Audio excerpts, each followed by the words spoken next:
Any other questions? Damon, how are you? I'm good. Nathan? Yeah, I have one question. So yeah, I think a lot of what you're saying makes a lot of sense. You know, about the needing to be proactive. For the cases where you know, the proactiveness hasn't happened yet, or you know, we inherit a large body of, you know, law in the town. Some of it very good, some of it maybe needing some improvement depending on the situation. How would you feel if you were on the planning board and, you know, you have to, you know, we're required to sort of, you know, on the one hand, be thinking about what's best for the community and what the community wants, and where there's opportunities to change the law, fix it for that. And on the other hand, we're also responsible for interpreting the existing law, and where projects, there's some cases where projects do meet the criteria of the existing law, and whether it's exactly what we want or not, we, you know, need to approve it if it meets the conditions laid out in the law. Yep. How do you see yourself dealing with situations like that? I think comes a point where you have to say, you know, this is the best we can do. We've given it our all in the meantime, you know, along the way. And you have to come to a point where you have to be happy with that. We still don't want a solar field in our neighborhood, but we've, you know, made concessions on both sides. So even though we're not entirely happy, we're happy that it's not 25 or 50 feet from our property lines. And so, you know, when you come to that point, then I think if you do your job and you know you've done your job well at the end of the day, that's really what should be expected of you, and you should be able to be happy with that. Thank you. Mm-hmm. Okay.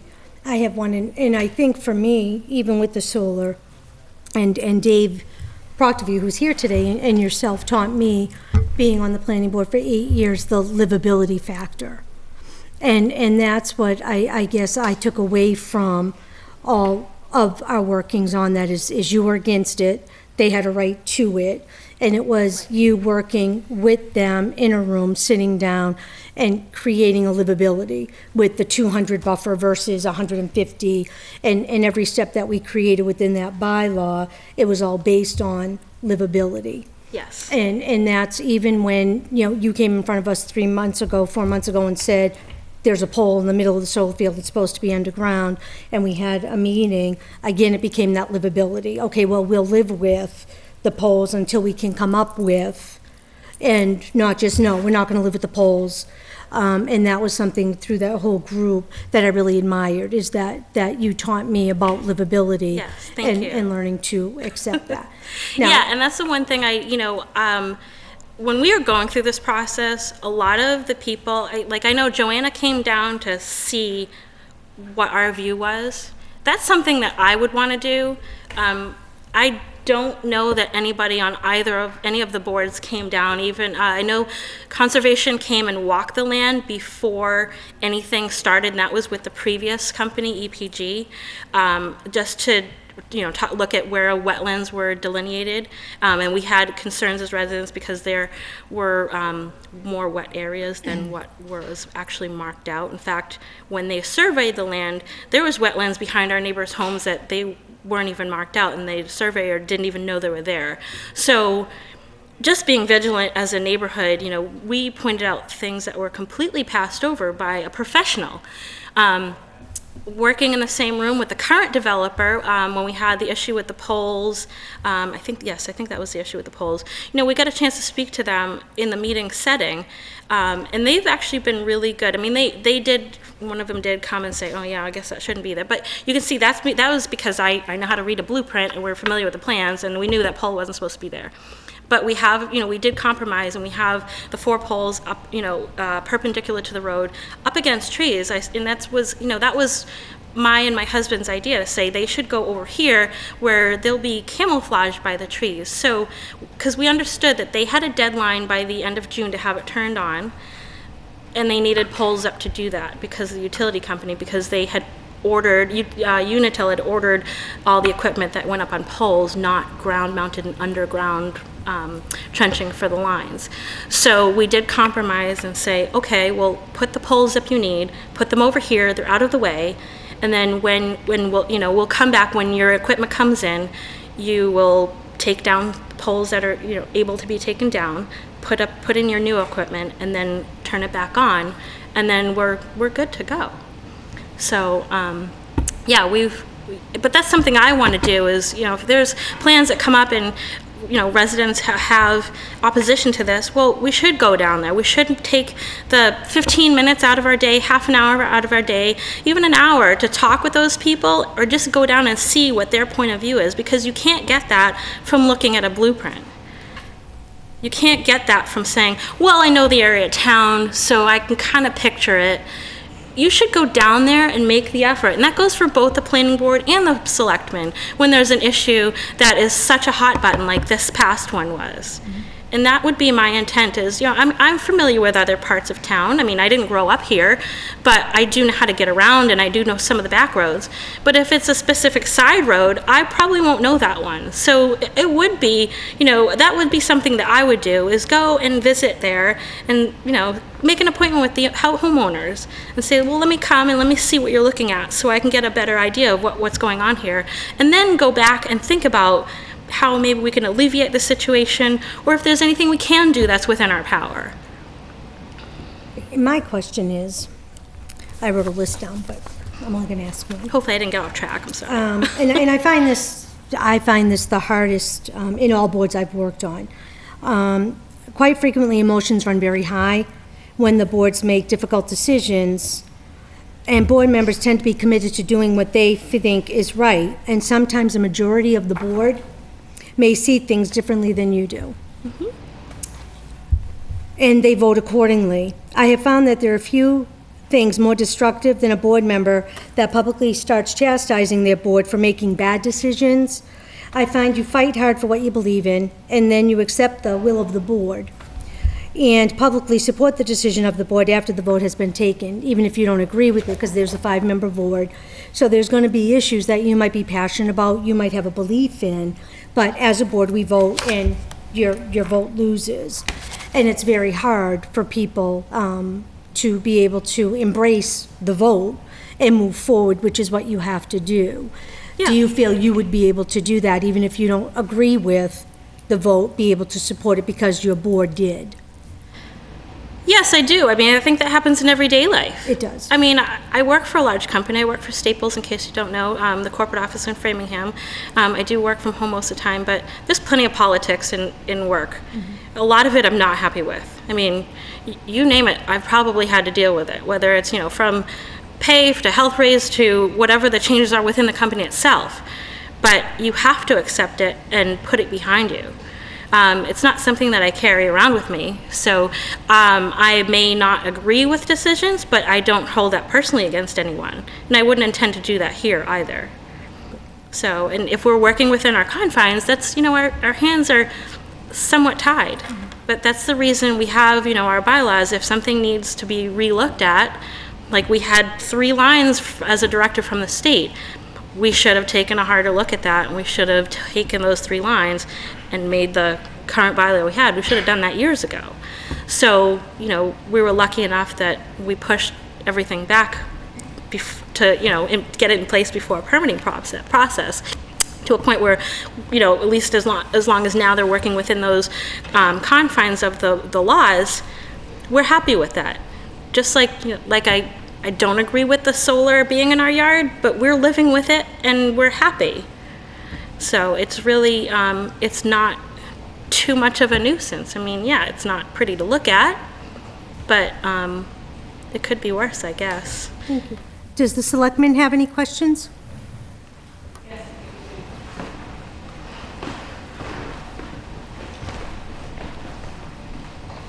Thank you. I just want to call the meeting of the Board of Selectmen to order. Our chairman is not here, and as the chair indicated, this is a joint meeting of the Planning Board and the Board of Selectmen.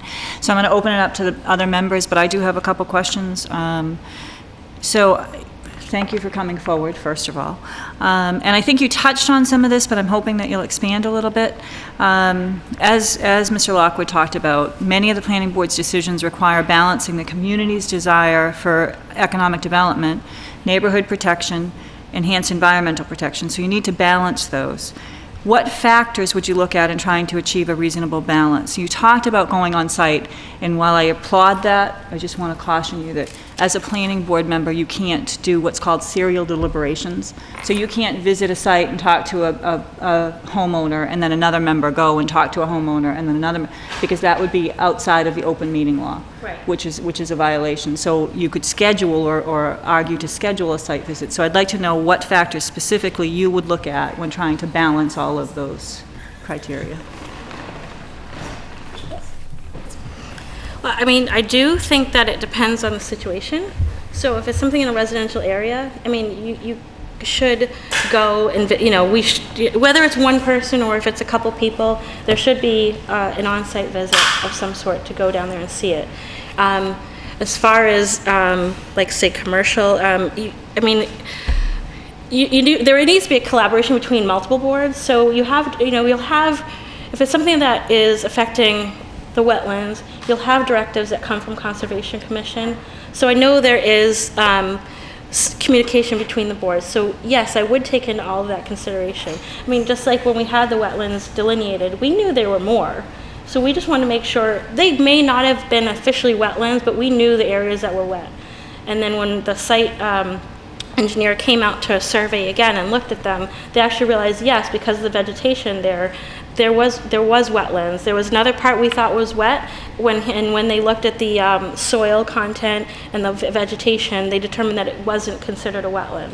So we got to understand that. So this has been a whole learning process, and I would expect that being on the board as a new member, it's going to be a continual learning process. So, right. So, yeah. I mean, I think I've gotten a good initiation to it. But I think it's going to be a learning process the whole time. So, but as long as those points are brought up, that at least, we should at least have a checklist, even for ourselves, to make sure to look at different things and, and come to the best conclusion for all of that. But I think that you need a collaboration and directives from each of the different aspects, then to make an educated decision on that.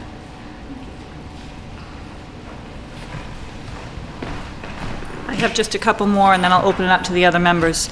So you talked about your experience in looking at blueprints, and I would like you to expand on that a little bit, because I'd like to know, you mentioned the solar bylaw, and I know that you were very involved in that because I saw you at all of the meetings. But I'd like to know your experience in areas of specifically relating to land use, construction, and/or transportation. And if you can just expand on your blueprint experience and exactly what you do with those blueprints. Transportation is a part of the planning board. We have a representative from the planning board on both the MRPC and the MJTC, which look at planning in the region, and transportation is a big part of that, because the proximity, for example, for people to get to a commercial establishment, people to get from point A to point B, dealing with council on aging, for example, transit to the city. So it's part of the planning board. So I'd just like to know your experience in any one of those arenas. Okay. There, I know. They should have more seats up here. I don't have a lot as far as transportation. I work in supply chain, so transportation to me is something completely different. It's actually the moving of our goods, I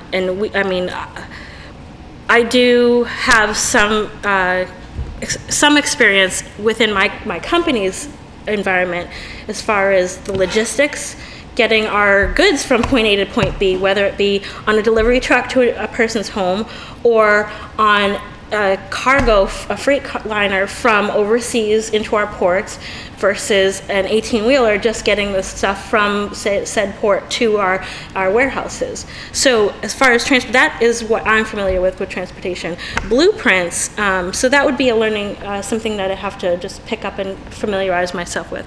As far as blueprints, we were looking at the blueprints every day, all the time, taking photocopies, with this whole solar project. I also, I can read a map, no problem. I understand, the topography, how to read topography on a landscape plan, on a map as well. So most of my blueprint experience is with buildings.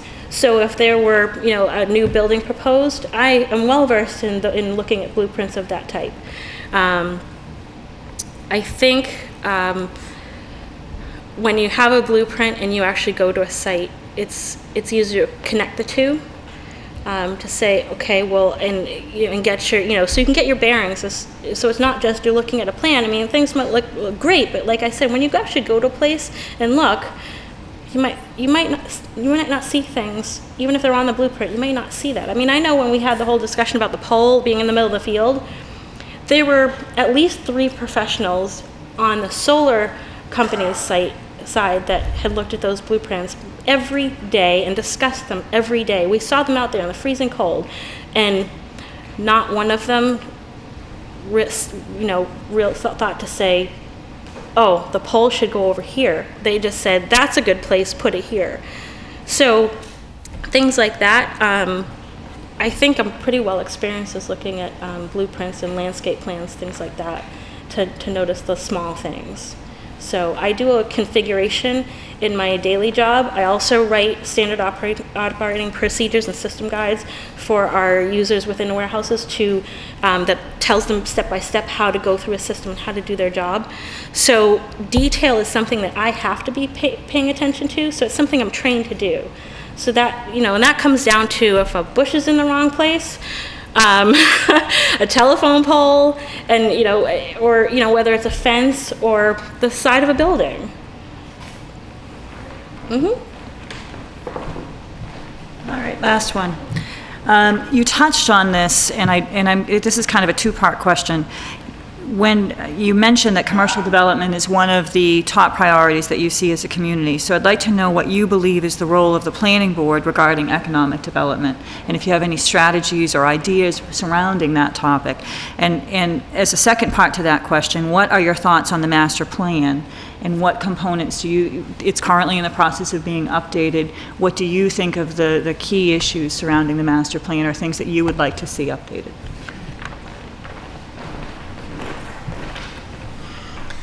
Well, I'm only somewhat familiar with the master plan, but I know there are different topics on there as far as sewer. I know the commercial section down here in the center of town has been a topic of discussion.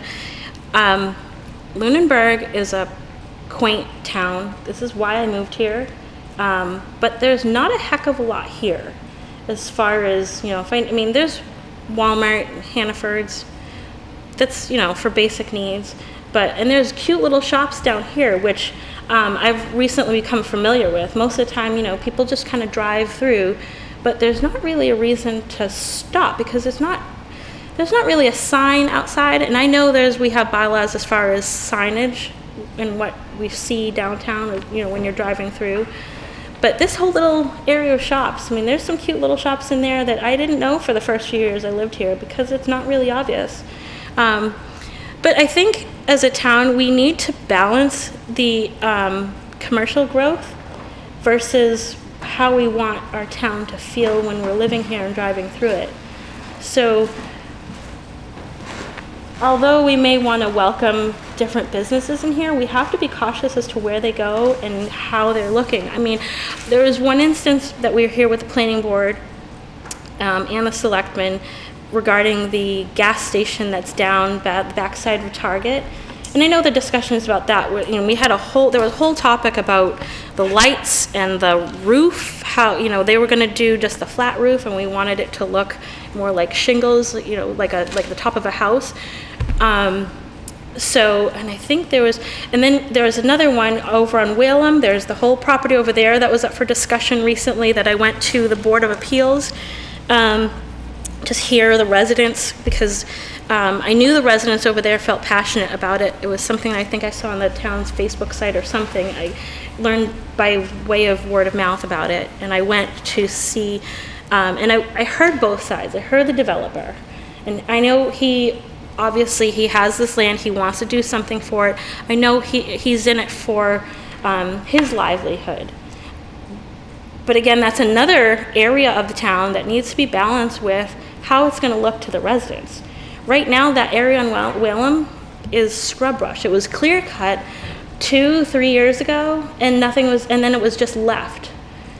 And to me, I think that shouldn't have been allowed until there was an actual plan in place that was approved.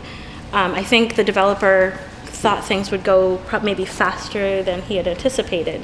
Because I know there's a whole debate about whether there should be apartments down there versus houses. And I think that's something that is still being worked out and still needs to be worked on. But there definitely should be a balance between the two.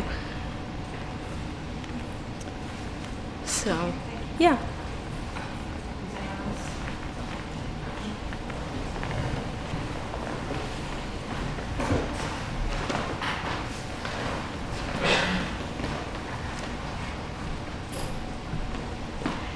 Hi, Celeste. I also want to thank you for coming forward and wanting to serve the town.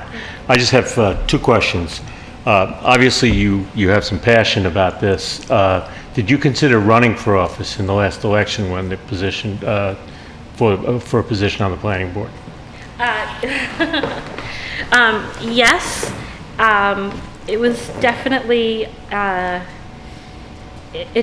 did want to run. I had actually approached I had asked Joanna about it just to get a feel for what it was like. I did actually talk to Toby at one point, not knowing he was leaving, just to see his opinion. So I did kind of ask around, and even as far as selectmen, Steve de Betancourt lives down the street from me. I had talked to him about when he was still on the board, what things were like and how things were handled. So, and coming to those meetings, I know what kind of time it can take as far as evenings, and I'm still here. So that's why I filled out a form.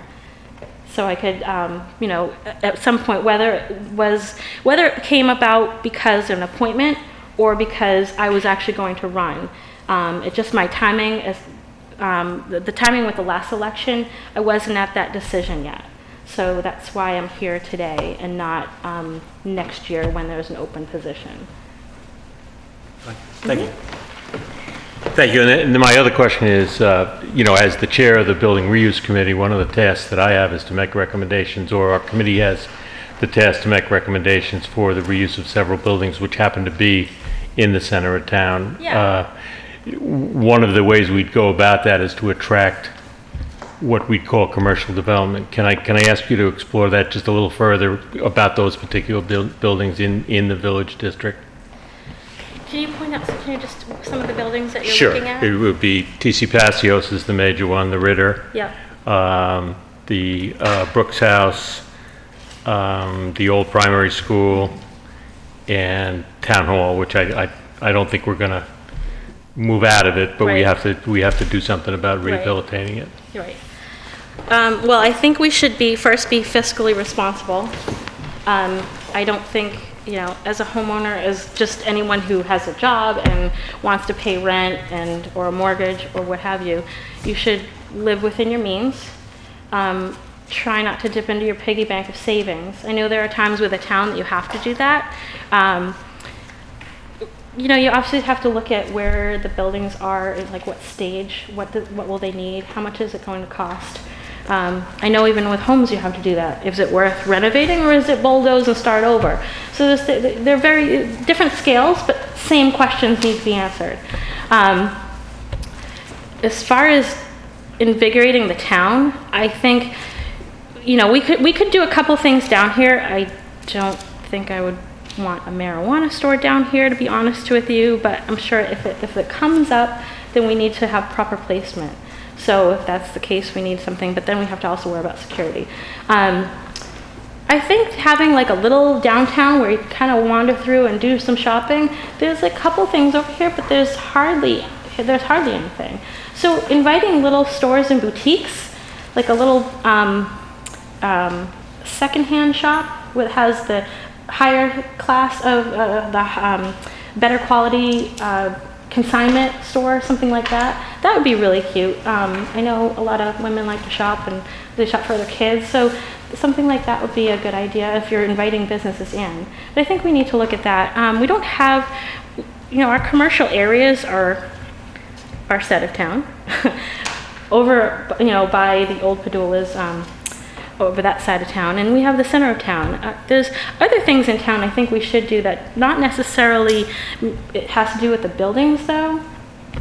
I do look for, I think we should do more community things as far as, I know like with the schools, we're redoing this, we voted on that to get the new schools, and we have to redo the fields and that.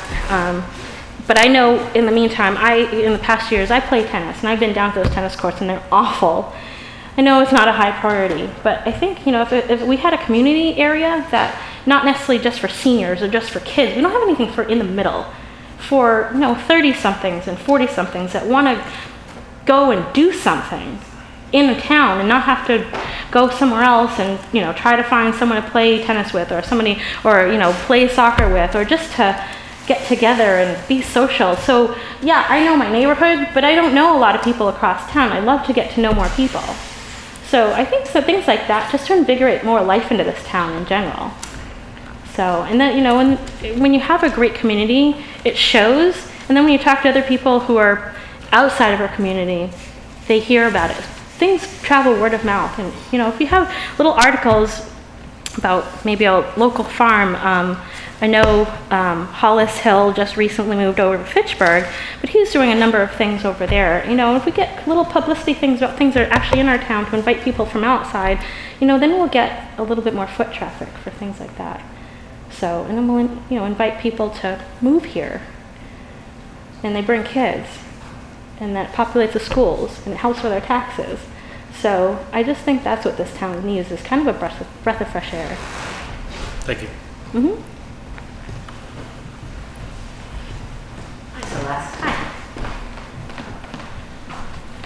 Again, thanks so much for volunteering. This is a grueling process. You're doing a great job. I have a two-part question.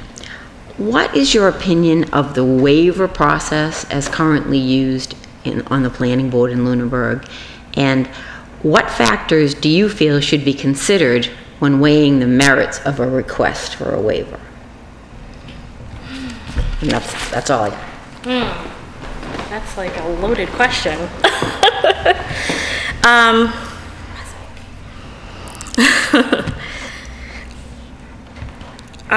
You know what? Again, I think it depends on the situation. I mean, it could be a waiver as far as a building, if we want to extend your garage or add on to your house. And you may not have the road frontage, and if it's, within a couple of feet, I understand if someone wants a waiver, it may not make a big difference. But when there's a waiver because somebody wants to change their plan of 60-plus homes to a number of apartment buildings, I think that takes a lot more consideration. Actually, if it's, it depends on the scale of the project. Because if it's something as large as that, I know that they have to go through a number of meetings on that. And I kind of want to say they should approach all boards. It should be a collaboration of, say, selectmen and planning board as far as when it's large scale like that. Because the planning board is the one that has issues, make sure we're following all the rules, but I think the other board should have a say when it's something to that scale. I mean, I'm not entirely familiar with the whole entire process of a waiver. I know that it can be requested, and I see them in the paper, and I'll say, I'll see where they want to change to something because there's some wetlands near a person's house, and certain things like that. I don't think there should be a big kerfluffle over things or something like that. If it's just a small, slight change, but as long as they can still, if it's conservation, I don't really want them to overstep the boundaries for conservation, but there should be an input from multiple boards pertaining to that particular project. So there's not really a one answer for that. but I do think that a waiver process should involve more than just the planning board. But I think that the point should be brought in front of the other boards that it affects, or may affect, that may have opinions on that. And then the planning board should be the one to issue those new directives and grant the waiver or not.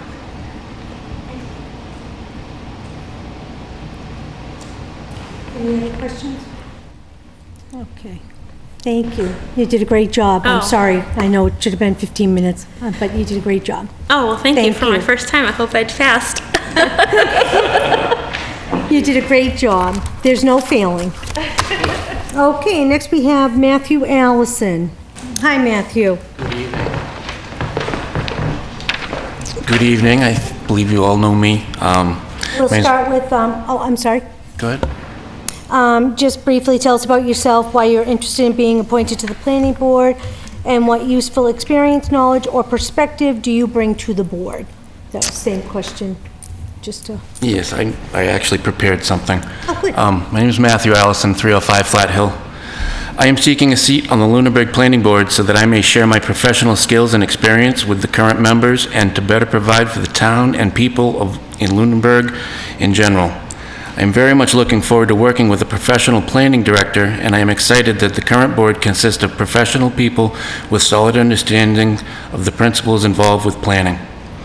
In my previous year of serving on planning board, I learned a great deal about sitting at the table and interacting with fellow officials and the public in general.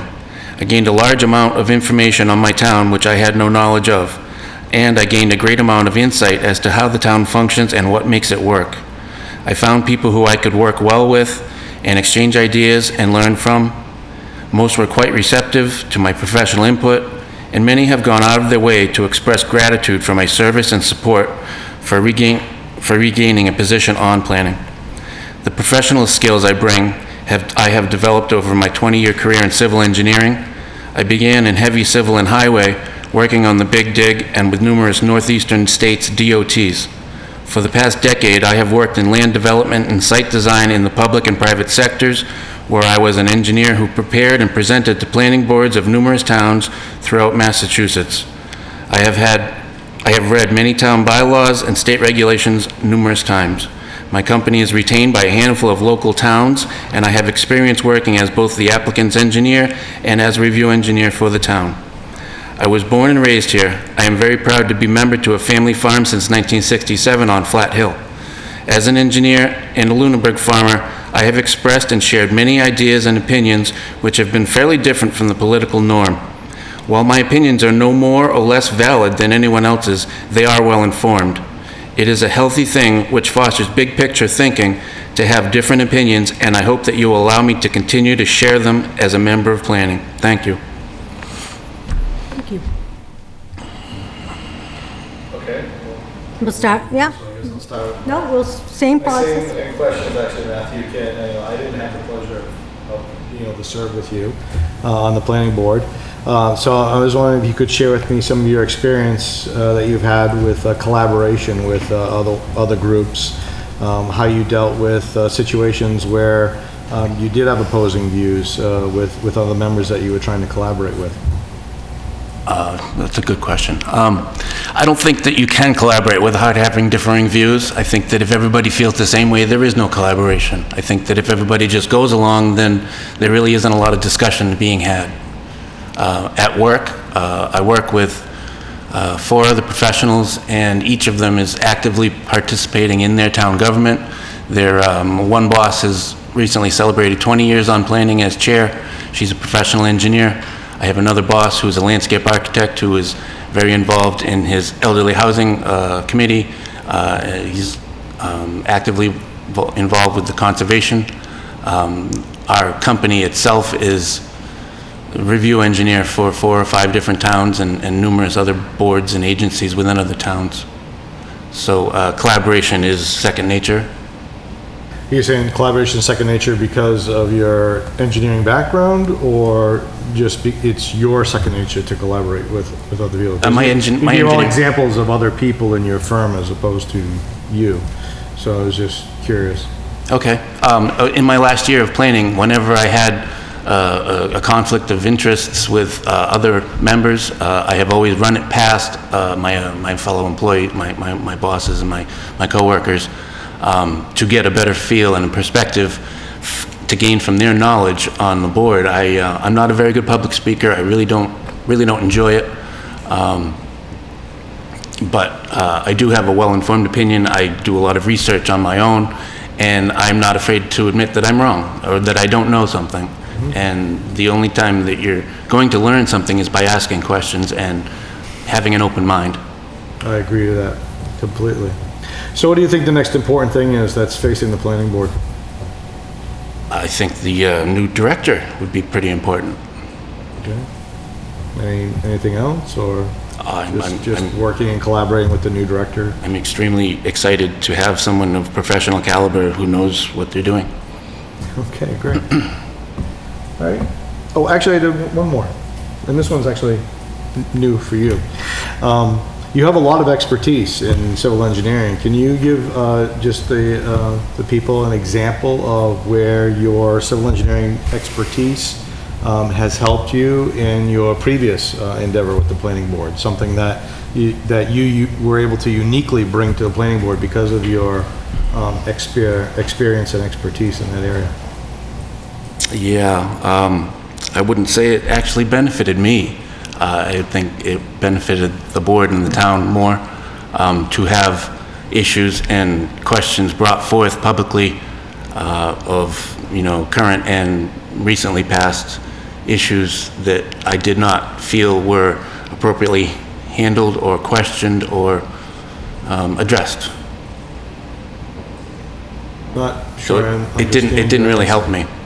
No, I wasn't asking how it helped you. I was asking how it helped the board. Oh. How did your experience and expertise contribute to helping the board be more successful?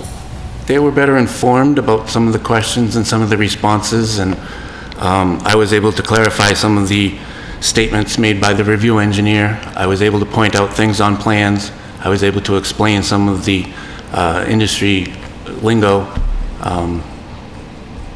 In numerous ways. Okay. All right, thank you. There's so many good questions being asked. I'm not going to add to the list. Okay. All right. Hey, Matt. Nice to see you again. Thank you. A couple questions. Two questions. Reflecting on your experience your past experience on the Lunenburg Planning Board, what are the things, in brief, that you would say you're most proud of in terms of your contribution or your involvement or the things the board did with your collaboration? What are things that, in terms of your participation in the board, is there anything that you think of that looking back, you think that you would have liked to done differently, or you would have liked the board you were collaborating with to do differently?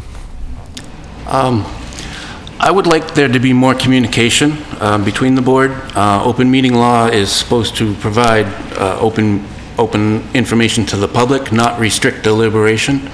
I think that, for example, the sewer commission, they have a great way of getting together and assigning individual or group duties between meetings that they can later discuss at the meeting. It's not a violation of open meeting law, and it helps them to get stuff done. I feel that I may have held us back a little bit in the past by bringing things up, but only because they were extremely important public safety issues. I don't believe that I brought anything up that I had a personal stake in. I was entirely looking out for the public of Lunenburg. I think that we did a great job getting that medical marijuana bylaw through. That was good. I think that I played a good part in helping to bring the various boards together. It was numerous times I had mentioned joint board meetings, and I was lucky enough to be involved in a few of them. Not having been actively participatory in town government previous to my recent tenure on planning, I don't know that had never happened, or I don't know the frequency, but there were 4 or 5 collaborative meetings between multiple boards while I was here, and I thought that was really good. Thanks. That's it? Okay. Matthew, hi, how are you? I'm well, thank you. How are you? Good, thanks. Again, mine's the same question I asked Celeste. When as a board, there's a tough emotional decision in front of us, and you're passionate about it, and your vote doesn't go your way, and the board members have a different thought or vote differently. How do you handle that? Are you able to support it and move forward, even though you don't agree with what the vote was? I have no choice but to accept it. If I didn't vote for it, then why would I want to support it after the fact? Because your board supported it. I'm not entirely sure. I think you've had that answer already. I don't think that the proper deliberations have been given to certain things, and if you don't fully hash things out and discuss them and ask the right questions and get the right answers before you make a decision, no, I'm not going to support that. Okay. The Board of Selectmen? Hi, Matt. Thank you for coming forward as well. I'm going to ask you a couple of the same questions I asked Celeste. What are your thoughts on the current master plan, and what key components do you think need to be updated, and what are your thoughts on the current updating of the village bylaw? And also, what do you believe is the role of the planning board regarding economic development? Do you have any strategies or things that you would recommend regarding that subject? Multi-part questions I'm not good with. The town center, I remember the economic development part. The economic development has been looked upon, in my view, has been looked upon about bringing new business into town, bringing corporations into town, doing various things that seem to be good for Fitchburg, Leominster, other industrialized towns. We are not Fitchburg, Leominster, or industrialized towns. We have a very large agricultural base. Agriculture can be a great economy, and it just doesn't seem that that seems to ever be looked at. Could you remind me of the first two parts? The master plan. Master plan. Master plan is it's delegated by MGL as a primary duty of planning board, and I believe John Hume said that aside from a 2009, our most recent update was 2002. They're severely outdated. They all need to be updated. Wasn't there with the middle one? I think I asked you about the village and also any strategy regarding economic development. I think you hit on everything, unless you want to expand. The village center. I have very strong opinions about the reuse of the patios. All the projections for parking for the new high school, they're just over 500, and they say that that's for overflow. Well, that incorporates every existing use space here in the teen center, in the town center, at the Ritter, every available space. So if they have overflow for the high school, then nobody else can park. So I can't see that the option of leveling it and making a big parking lot is not good for the town.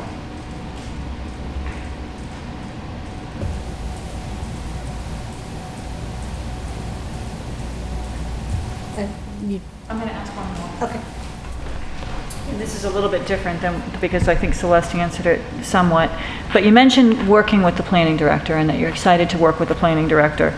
But obviously, the planning board, what task do you see the planning director as the top priorities? And as a planning board member, what would you direct as your top 3 priorities for the planning director and the planning board to tackle? I believe Carrie did a great job in outlining required tasks and duties of the new position. I think first and foremost, it would be overseeing and being sure that all the boards and groups and committees and commissions in town are seeing apple and saying apple, and actually understand that there's an apple over here and there's an orange over here, and everybody knows who's got what. There just seems to be so much that gets swept under the rug or overlooked or passed by, and it's just not good for the town. That would be our priority.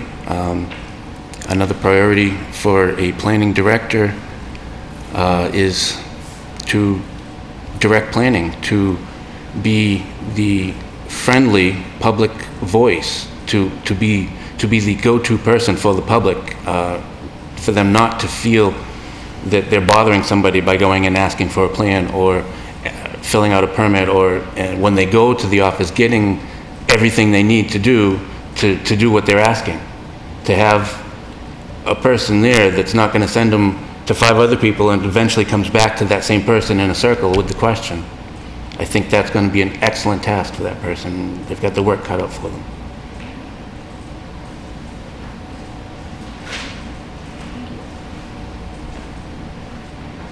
Are you all set? Okay, I think I'm all set. Any other? Because I think it went Jamie and then Phyllis. Oh, Jamie, are you all set? Yeah, I'm fine. Oh, okay. Phyllis? Hi, Matt.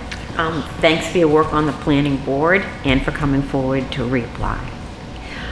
What is your opinion of the waiver process as used in Lunenburg, and what factors do you feel should be considered when weighing the merits of a request for waiver? I believe that there is a well-outlined format for granting waivers. There's supposed to be a written requesting the waiver, and a written description of what it's for and how it's to benefit the town, not the applicant and not the project, but it's the town in general. I understand that, I know for a fact you cannot make every single person happy. There's just no way you're going to do it. And to think that you can, or to propose or say that you can, is just ridiculous. The waivers are made for smaller, less impacting, less substantial developments to avoid having to expend large amounts of money, because the bylaw was written to protect the town from deep-pocketed developers and coming in and just wreaking havoc on the town to make as much money as they can. There is a need to grant waivers. There is a use for them, and they should be all looked at, and the people granting the waivers should have a strong understanding of what the process is, what the waiver is being asked for, and what benefit does it give to the town, and is it reasonable? Is it just so that they can save a few bucks?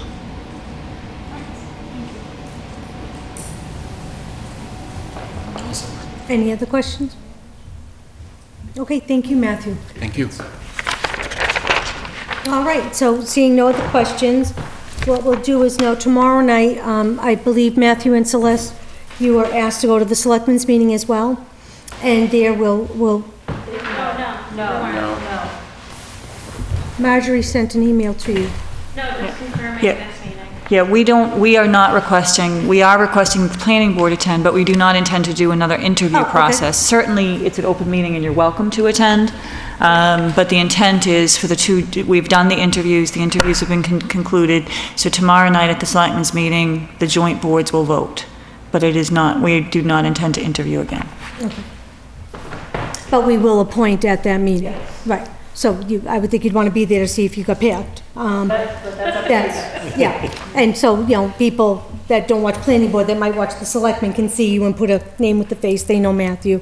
They don't know Celeste, because I believe Marjorie sent an email through Carrie and you two as well. So that's at 7 o'clock. If you want to come, you're more than welcome. And we'll let you know then.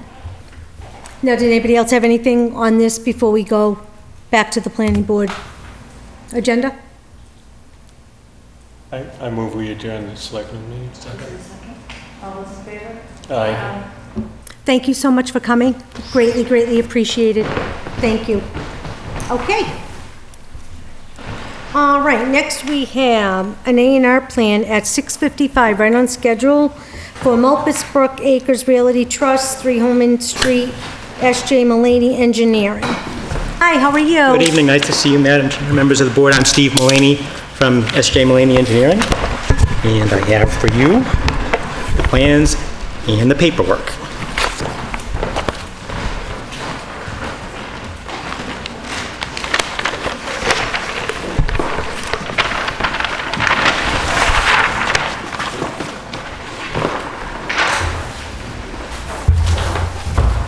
Who would like the paperwork? Oh, thank you, Steve. There you go. Thanks. Got the plans out, so you each have one. Yeah, I could go over, so you just gotta put one right here with Nathan and one for them. That's perfect. We could share one if you want. I have it on my computer, so.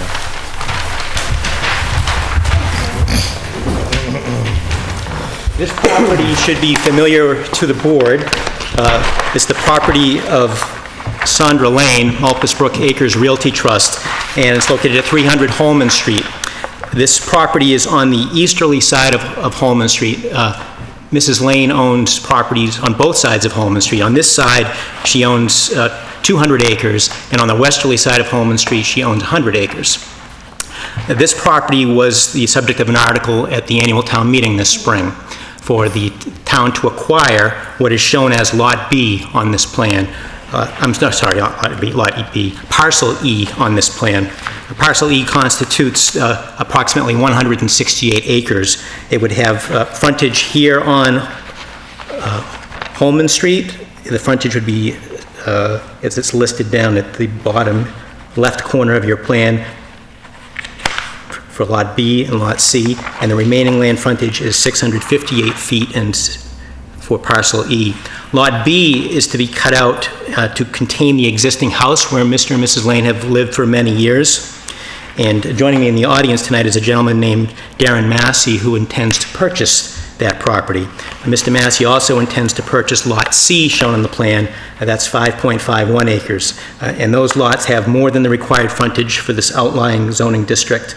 The required frontage is 175 feet. The Lot B has 1,411.14 feet. Lot C has 241.07 feet. Jim Gareffi from the Neshoba Board of Health reviewed the plan last week, and that's his recommendation is among the paperwork that we provided to you tonight. So we are here tonight to ask for the board's review of the plan, your review with other town officials, and hopefully a positive endorsement at your next meeting in 2 weeks. That's exactly what'll happen. We'll send this off to 7 other departments, the Board of Health, sewer, police, fire, and they'll all write back within 2 weeks. So at our, I believe it's the 25th. Let me just look at my sheet here. 28th, at the Ritter Building at 6:30. So this will be on the agenda. As long as everything comes back fine, you don't need to be here. If there's an issue, of course, the office would contact you, and then we would talk about it on the 28th. Exactly. Does anybody have any questions? Yeah, I do have just a short question. Please, go ahead. Was Lot C always part of the plan of Parcel E being segregated? Because I thought Parcel E went right up to the adjoining property that was existing there. No, Lot C was always to be cut out. Yes. The concept plan that was the basis of the town meeting vote, I think, had listed Lot C's frontage, for example, as 240 feet. The actual survey came up 241.07 feet. Okay. That was the only question I had. I just didn't remember that being in the documentation. Is the communique from the engineer, is that brief enough to read? From Jim at Neshoba Board of Health? Yes. Yeah, well, and we'll read it when it comes back from the whole board. Let's see, application.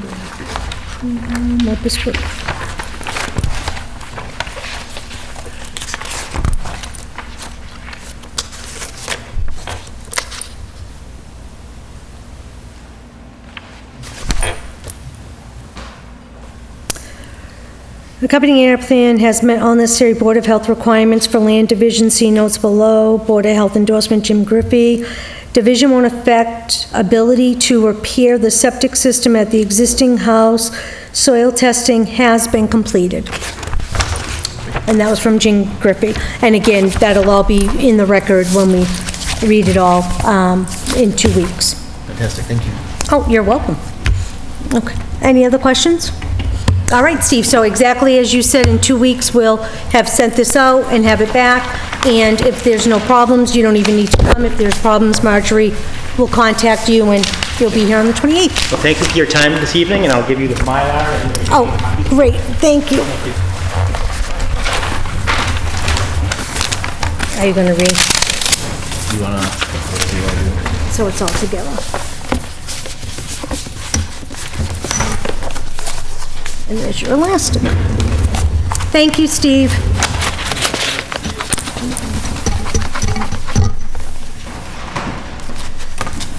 All right, the middle school, high school project continued review. Anthony.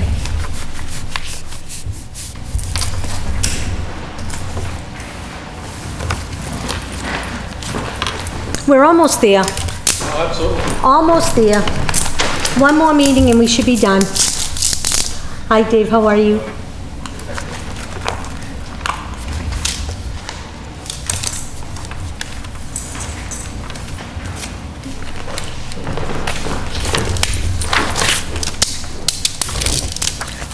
Waivers. Sure. Now, I just found this out today.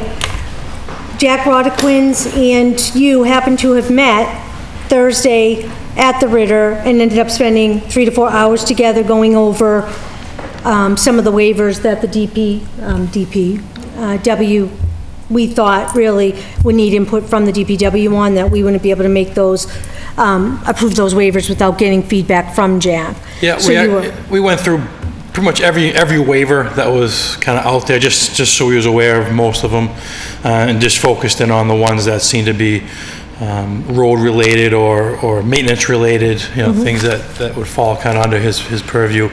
Ms. Fleck was also able to come Yeah. kind of later on in the meeting, and we recapped a little bit of that, so I think she got the gist of most of that meeting as well.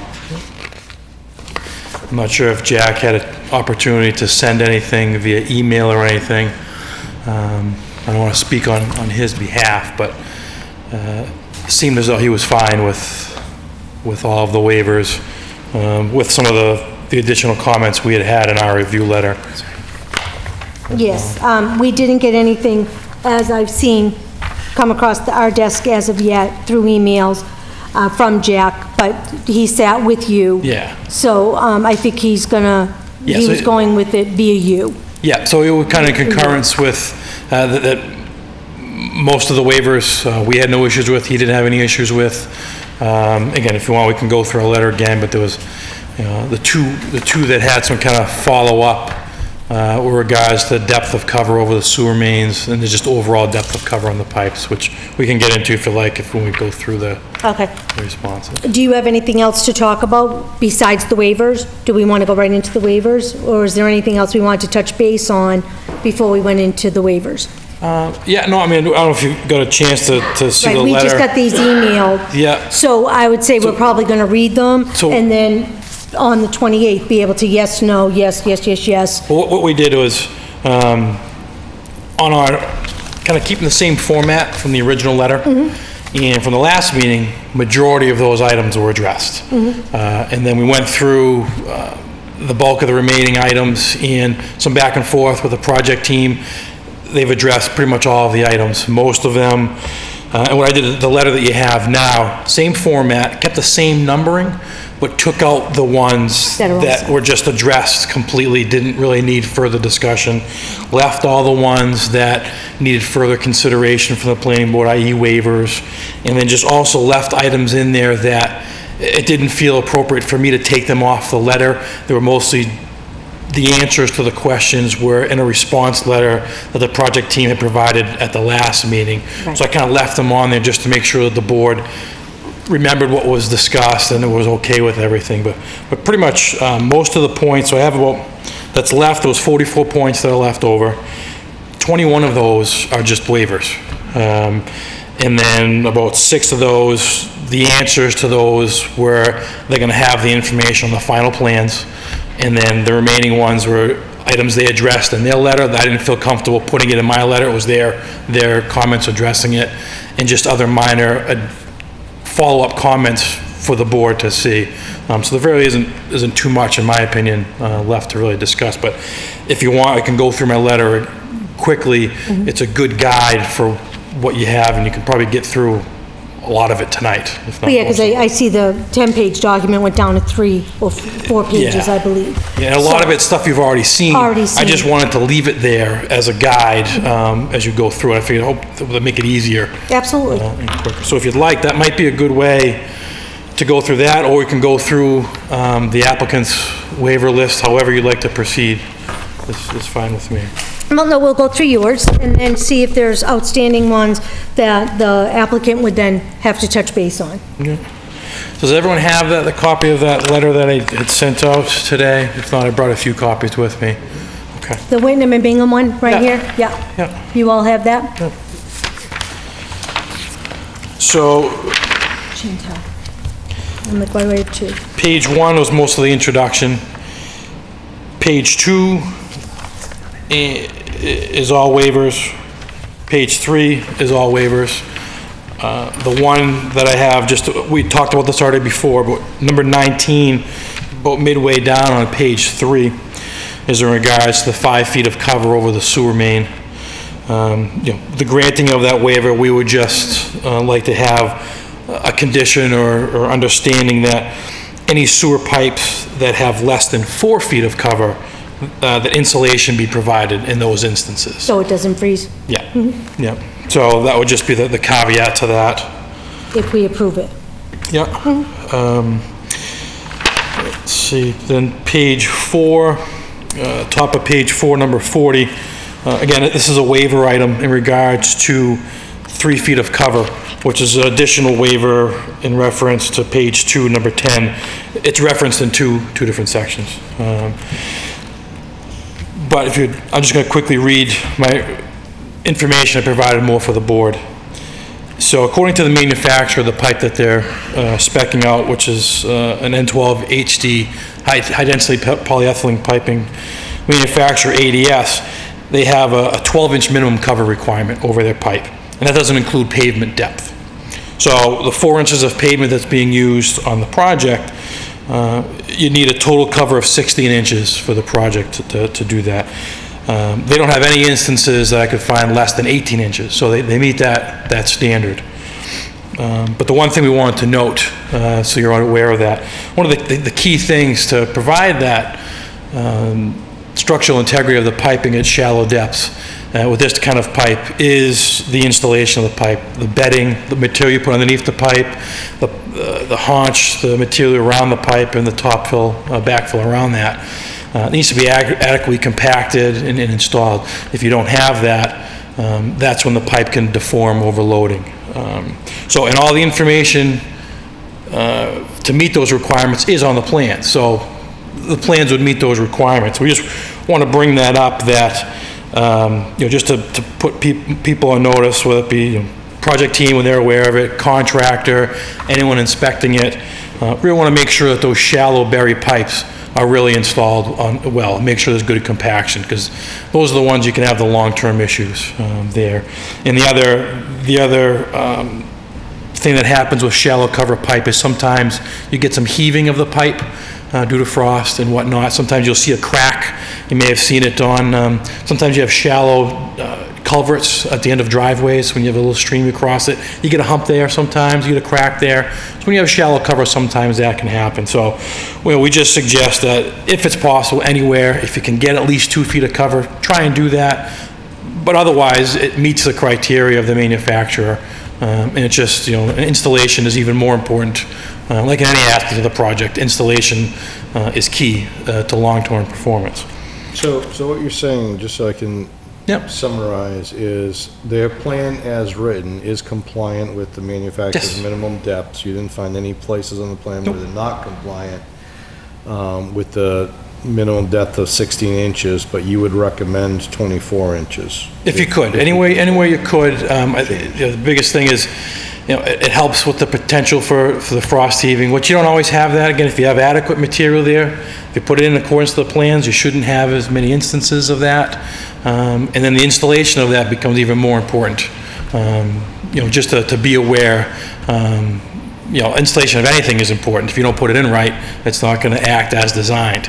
Yeah, I see him. I was waiting for Anthony to finish. So, Thank you. yeah.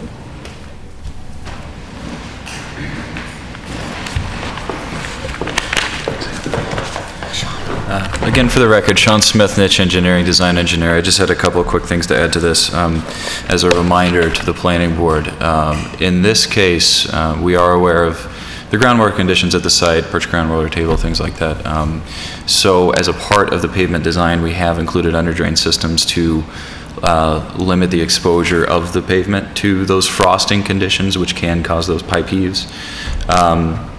So that's one important consideration. And in addition to that, we've also added a little bit more stone underneath the pavement section for a little bit more water storage, so it doesn't come up and cause those problems. It's a typical practice. We've done it in multiple school sites across the state.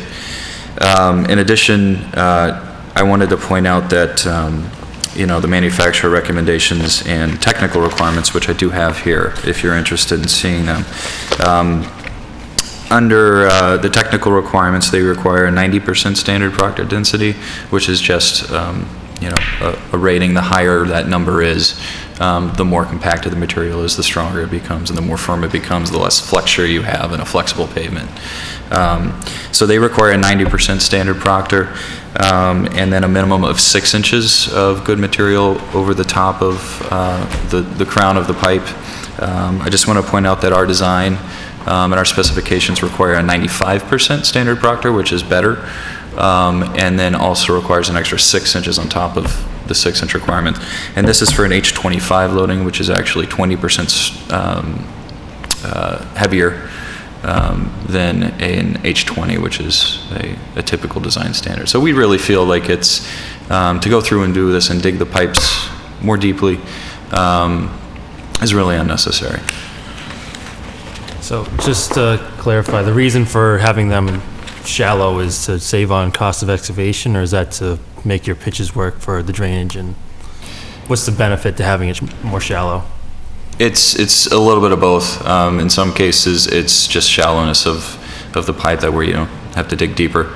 In other cases, we have long pipe runs. It's a larger project, so you have larger pipe runs, and sometimes that necessitates shallower pipes so you can get the slopes. Yeah. So it's not just for the heck of it. No. It's a mixture of a lot of different things. Yeah. Thank you. Any other? Thanks, Sean.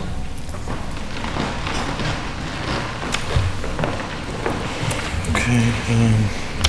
The next item on that page, 49, we had asked just in regards to the driveway culvert that exists underneath the entrance to where the student parking would be, just to we asked for more information regarding the driveway culvert and the sizing of that. And so they had responded to that in their review comments. Basically, summarize on their behalf.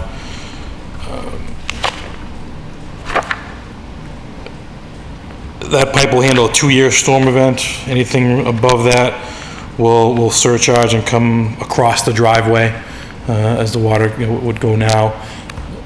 So there's an existing 6-inch pipe there now, so it is an improvement to what's there. So whatever conditions exist now will still occur, just maybe not as frequent. Discussed this with Jack as well in our meeting, and then he was able to provide me with a little more information that I wasn't aware of. That on the other side of the driveway, where that culvert actually dumps across to, there's a drop inlet that discharges to Mass Ave. He recalls in the past that actually that backs up as well. So. Well, isn't that what Mr. Rogers, one of the residents, kept coming in talking about that culvert on Mass Ave, and that it floods Mass Ave? Yeah. So adding multiple pipes underneath that driveway to make sure that it doesn't come across the driveway. If there's a tailwater condition, a flooding condition downstream, adding multiple pipes isn't going to really improve that condition. It just provides a hydraulic connection between the two. So I think what they're doing is improving the existing condition, and any more so probably would be overkill due to the downstream issues that are there now. So. And that's what you had said to Mr. Rogers at that meeting. Perfect. So that's kind of the follow-up to that. Number 50, they addressed that item. This is in regards to the discharge, the final discharge of all the stormwater comes out of a 24-inch culvert to a drainage ditch behind the turf field that's there now. And so they addressed my comment there that the stream bed seems adequate to handle the velocities on that. But just as a follow-up, irregardless of this project, did a site walk out there, and it looks like there is some erosion that has occurred over time on some of the banks of that drainage ditch. There's some vegetation that has been undercut, which means, water has eroded underneath trees where they could fall over. So irregardless of the project, that's an ongoing thing that the town may want to look at and try and rectify in some fashion so it doesn't get any worse. So that was just kind of like an aside as a follow-up just for the town to be aware of that. 51 was a comment in regards to having test pits done in the infiltration areas. They have done additional testing throughout the site, just not right in the specific area. It was discussed last time. It's tough when school's in operation to have testing everywhere you want it to go, and you don't know where it's always going to go until your design is final. So that would just be, I'd recommend a condition there to have testing done within the actual areas of infiltration prior to construction to verify the stormwater, to verify the depth of groundwater and soil texture. But if it's consistent with everything else on the site, it shouldn't be an issue. Okay. Number 60 was in regards to the infiltration systems, and the applicant had responded that they're going to follow up with DEP on the requirements of any certifications for that. 65, they addressed that item. Again, we talked about this last time. I left it in there. Just, again, special attention just to be utilized, because there are areas where the work is really close to abutting properties.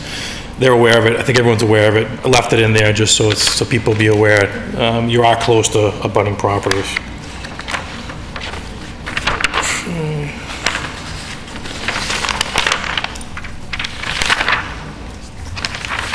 71, which continues on to page 5, is in regards to as a proposed retaining wall along the driveway that goes past the concession stand. There's some catch basins that were there. Previously, they showed the catch basins right up against the wall. If you were to build it that way, the catch basin would protrude into the wall, so they have like an offset basin. The way it was drawn up, you still have the potential to have a bypass of flow between the edge of the frame and the retaining wall. The water could get by that. And so they acknowledge that, and that's something they can just work out probably with the DPW during construction. There's multiple ways you can kind of just shift the frame over a little bit. You can pitch the pavement away from the wall. So I think that's something that can easily be worked out in the field to address that item. We're not concerned with that. I think Sean's here for that. Sure, jump in. Sorry. I haven't had a chance to communicate this with Anthony before tonight, but as a design team late this afternoon, we decided to add a 12-inch wide, almost half a valley gutter, if you can kind of visualize that tilts away from the wall. That'll keep water from draining both against the back of the wall, and it also solve the problem of item number 71. So we can now conduct drainage down the slope into our catch basin grate. So it's fixed. It is fixed. Well, that was easy. See? Where's your button? We have a new phrase now. 72 and 74. So can we just, so that will be updated? Yeah, and that'll fall under kind of the group of, it'll be on the final plans, I assume. Okay. So no issues with it. It'll be, which falls in line with 72 and 74. The applicant's answers to that is, yes, we're going to do it. So I don't want to get and speak for them, but projects like this, you have a lot of revisions. I know personally, I hate to have a revised plan. Every time you get to make one revision, you end up with a lot of plans, and sometimes people run with the wrong plans. So it is nice to have one final set, totally encompassing all comments. So it's so many of those items would fall into that they agreed to revise the plans accordingly. So that 71 being one of them now, 72 and 74 also would fall into that category. 75 would be a waiver. 82 was in regards to the property line between Passios and the new property, which was discussed before. 84 and 85 were specific to just coordinating with the DPW and Sewer Commission, specifically on the sewer connections themselves and the grease trap, which they had agreed to do that. Did we have that reviewed though? With the sewer? I'm sorry? Did we have that reviewed about the vents in the sewer being 45 degrees? I thought someone was gonna talk to them about that. So I talked with Jack a little bit Okay, about you did talk that, and we started to get into it a little bit, and, he was going through the plans, and I didn't want to put Jack on the spot right there. I thought it'd be best for him to, probably have a chance to sit down with the project team and/or the sewer commission as part of maybe the grease trap. I didn't see it as an issue that would hold up the project or the process. I think it just easily would be a condition to coordinate with the DPW and the sewer commission on the sewer connections. Which would go into findings and directives? Yeah. Let's see, so that was 84. What Chantel's doing and hopes to have done by the end of the week. Yeah, I know Because she came in at the end of your meeting. Yeah. and, So she was hoping that she would have findings and directives, first draft, by this week. So we'd be able to see those as well on the 28th and get that all done. So what is that? So I understand the process on that. So that's potentially like in findings and directives, some kind of like conditional approval of the. Yeah, just be a directive, like you'd have in a lot of projects, make sure you satisfy the fire department, make sure you satisfy the DPW, conservation, you kind of make sure that everyone is addressed in all of their other Because, reviews. for example, we're not sewer, so we can't say you need to, that would be the sewer. Conservation, no, you need to go to conservation, get your DEP permits. So we direct them that part of the condition is they have to go to those boards. And for whatever reason, if any changes were to be needed, I wouldn't expect them to be major at all. It would be just minor notations that wouldn't impact, you wouldn't see a major difference if you look at the plans, if they even required anything at all. 87, that would be a final plan item. 88, 89, 90, 91, all be showing the final plans. 92, 93, and 94 were in 95, actually, were just comments that we had just on the overall use and planning of the project, and they had responded to those before. We kind of went over those. Again, if you want to get into that, you can. 97 is in regards to an RDA with the Lunenburg Conservation Commission, and I believe one had already been filed for one area, and one is going to be filed, I believe, or in the works of being filed with that, so I believe that's being taken care of. And then 98 and 99 were the items regards the site distance and the traffic, which, again, just left them on there. We kind of discussed it last time. They had their response comments to that. And that's it. So again, most of the items have all been addressed. That's just minor notations that I would add to the directives. All right, thank you, Anthony. Yep.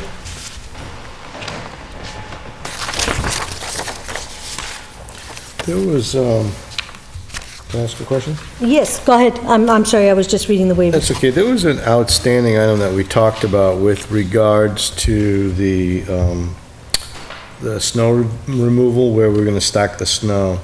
And I don't know if you recall at the last meeting, I questioned about stacking the snow on the adjacent property where the other school is that could be potentially sold, and we wouldn't have that property, so we wouldn't be allowed to stack snow on it.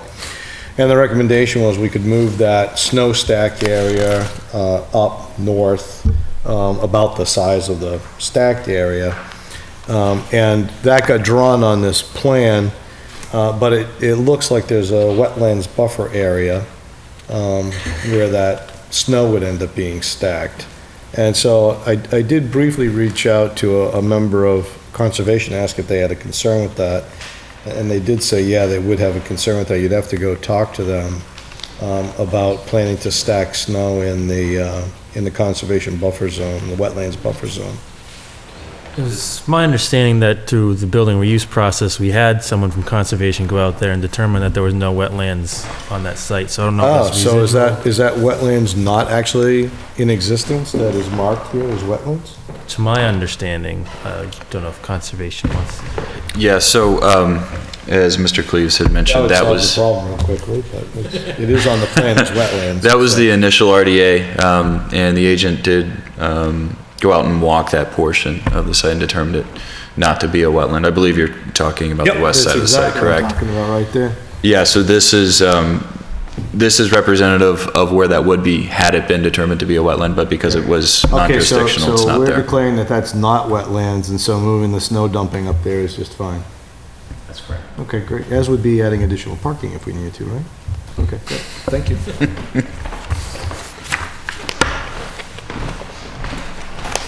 You guys already knew the answer to that. Sorry that I wasted your time. No, No, I didn't know. Thanks for, I had the same question. it's never a waste of time. Those were the notes that I had, so you guys covered what I was concerned with. Does anybody have any other questions?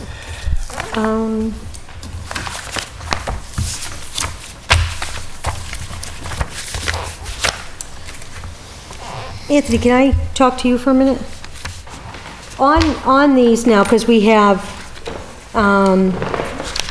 Mr. Warner sent an updated one, you sent an updated one.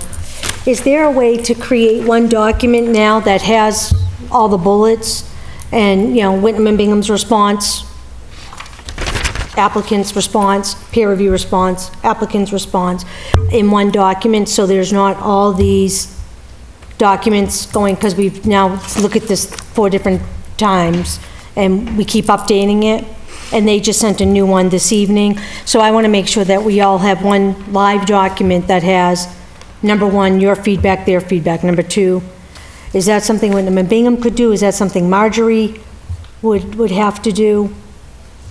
Or Chantel? Yeah, I mean, I guess anyone could do that, it's just a matter of, Like you have applicant's response. So it would be easier on this one document if it had your response and the applicant's response, instead of going to another document and reading that response. yeah, I mean, anyone could essentially prepare that, it's just cutting and pasting from one document to know. another. I sent all of my Word documents actually to everybody, so Are you good at copying and pasting? I wasn't planning on it, no, but I guess if you like to add that to our pro bono work, I guess we could do that too. Well, while it's pro bono, Yeah, I mean, usually, you know, the applicants would be responding, and things like that, but you know what I'm saying, just because this has gone back and forth so many times, I just want, when this is done, that one final clear cut understanding, as you said, you know, the final plan, you want that final as well. But I could see if that's something Marjorie or Chantel can do that's as well. fine. And I guess the ultimate end of that would be, if you wanted a final kind of check, would be after the final plans are submitted, because a lot of the answers are, these would be on the final plan. So if you wanted a final, you know, sign off, after the final plans are done, someone can look and say, all right, did that berm get put in? Oh, yes, it did. So now Right. that becomes, So everybody has a checklist. yeah, so And instead I- of on the final plans, it would say item addressed. you know, Exactly, so- and I think it would be quicker, because you know what they've been saying back where Marjorie just gets your updated, so you know exactly what your concern was and what their answer was. So I think it would be, you know, just quicker and easier in you doing that than us trying to figure out. Yeah, as long as everybody gives me their Word documents, it's just gonna cut and paste from one number to another. Perfect, thank you. Sure. Okay, Well, I just had one hypothetical Yes, go ahead. question. If for some reason down the road when we talk about building reuse, someone comes in and says it'd be a great idea to knock down the patios and put in parking there, how badly would that affect your stormwater system now to increase the impervious surface in that way? Is it?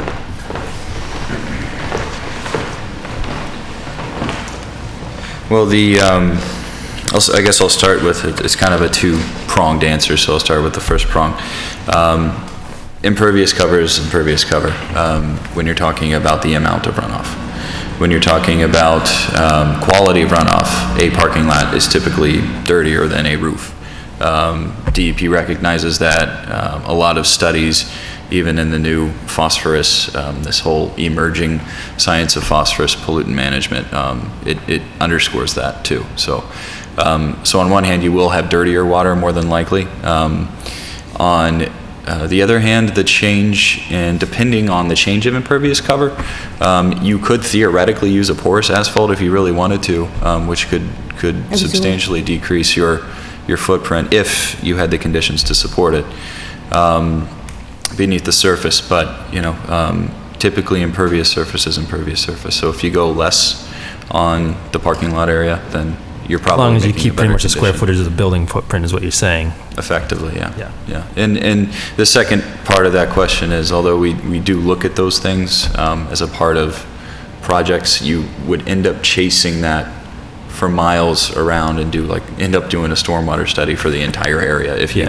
really dug into each and every individual aspect. So a detailed version of that I can't really give you, but you know, we did capture, we didn't make worse the condition that is at the Passio School now. Yeah. Yeah, I wouldn't ask you to think about that at this point in time. I just want to say, in the future, we would have to relook at our stormwater situation if we're going to pave that over. Or Yes, you would, yeah. it's not just a pave it and it's done, it's clearly cost to it. Right. Okay. Good question. Any other questions?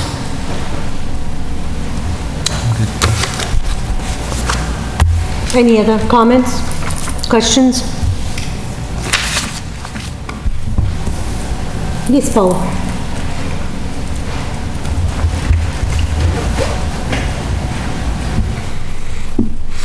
Paula Bertram, 312 Townsend Harbor Road. I just have a question regarding the culvert on Mass Ave that was mentioned, and, you know, the underground piping, and that there is some backflow to that existing piping. And I just want to be clear that they're not making the problem worse. Although multiple pipes have been installed, I want to make sure that the velocity and the volume of water is not going to be greater to that culvert to cause it to back up. Because as you all know, that in the event that we flood an abutting property, the town will be responsible for that. Yes. So I just want to understand that issue concerning that specific culvert. Yeah. That was my understanding. Sean can. Sure. I'm happy to address that. So a part of the stormwater design, and as required by Mass DEP, as I believe you are all aware, you cannot create a condition that is worse under those circumstances. So in terms of velocity or rate of flow. And it was a design decision early on to maintain the existing 24-inch outfall that is there today, because as I personally went and walked that whole area, the discharge, the creek, fought through a lot of thorns, got down to the bottom, and there's a 30-inch discharge culvert there. So we don't want to create a pipe. Part of this design was not to create a pipe discharge that is larger than the receiving pipe, so that we would not overwhelm that condition, number one. Number two, we are installing 2 large detention systems and 1 large infiltration system as a part of this project. If I may remind the board, there is nothing there today. It all runs that direction. So, in our opinion, we're creating a much better condition that is there now in terms of quantity of runoff and quality of runoff secondarily. So, hope that answers the question. Were you referring to the final discharge, the 24-inch pipe, or the culvert at the driveway of Mass Ave? Which one? There were 2 different. I'm talking about the one that you mentioned specifically, when there's been a flooding circumstance on Mass Ave before. That's the one. That's a different one than what Sean was just talking about. I'm not talking about that. That's the driveway culvert right at Mass Ave, the 8-inch culvert. Oh, I'm sorry. I guess, okay, so there's 2 Mass Ave culverts, so I want to make sure we're clear on what we're talking about. I believe you're speaking of the Mass Ave culvert that goes beneath the road and is the ultimate discharge, is that correct? What I'm asking about is, Anthony mentioned that there's been a flooding situation at a culvert on Mass Ave. Frankly, I'm not sure which one, but my understanding from Anthony's comments is that the DPW director expressed concern about a culvert that there's things like that. Yeah, I may have caused some confusion there. I apologize for that. What I was talking about is, one of the comments I had in my letter was in regards to their proposed driveway culvert, an 8-inch culvert at the existing entrance that would now go to the student drop-off area out towards the fields, this location there. That was what I was referring to, was that culvert and how that was sized and looked at. I guess there's an existing 6-inch culvert there now that crosses that driveway, so they put in an 8-inch culvert to improve that. Although an 8-inch culvert is not large enough to handle 100-year storm, say, that comes down the side of the road underneath that driveway. That was kind of where our comment kind of began. And so they were improving that, but it's still going to have some flooding there. That would back up. In large storms, you may have water go across the driveway, hit the other side of the driveway, and continue on as it does now. What I was referring to is the backup when I was talking to the DPW director. He informed me that he recalls historically sometimes where this water eventually goes, that backs up. And so this water here backs up towards the driveway. That would make it difficult for water dumping underneath the driveway to drain anyways. So making a larger culvert, the point was making a larger culvert underneath the driveway really may not be cost effective because it's not going to allow more water to cross underneath, because it's the existing backup that happens there is going to prevent it from flowing as it would. Is the estimated velocity to that area changing or is it staying the same with the site condition changes that are occurring? We're actually making a better condition there. We have diverted a portion of the flow that previously, if you can visualize the front lawn of the high school, a portion of that is going to be, most of that actually is going to be turned into the new soccer field. And half of that soccer field is going to drain one direction, half is going to drain the other direction. So I would say approximately half of the field is going to be taken towards the new, existing 24-inch culvert as opposed to where it goes today, to create a better velocity volume condition there. Yeah. And in addition, in that area too, having recognized that this is an issue, beyond revising how it all kind of flows, we've installed, or we're planning to install a bioswale, which allow for more infiltration to the ground. It's on the left side of the road. I'm sure that's hard to see, but on the left side of the entrance. And so on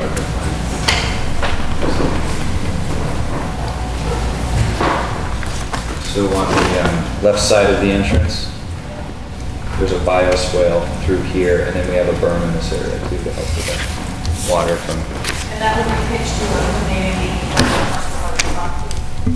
Correct. We're putting a berm in the side here, and then the swale runs this way, and it directs water to the drop-in.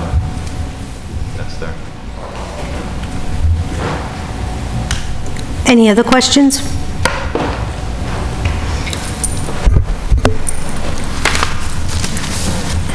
All right, thank you. And we, on the 28th, hopefully we'll have waivers ready to be voted accepted, and the findings and directives ready for review. Thank you. You guys are doing a great job. I can't thank, oh, we have something else, Anthony? You know, I didn't know if you wanted to go through any of the waivers tonight. Do you mind? I mean, if you want, I just think the more we can get done. Well, and I think it'll help them if, if they have questions, they can ask them, whereas if they're reading them at home, you're not here to answer them. So, I mean, I just figured that, again, up to the board, whatever the board would like to do, but I figure the more we can get done tonight while we're all here. That would be better. Yeah, Probably the absolutely. better we can keep moving forward. I would like that, Sure. because if they have questions, I have questions, we can get them answered now. Yep. Perfect, go ahead. So, I can go through them, or you can, if you have. No, start number, go ahead. Let's get her done.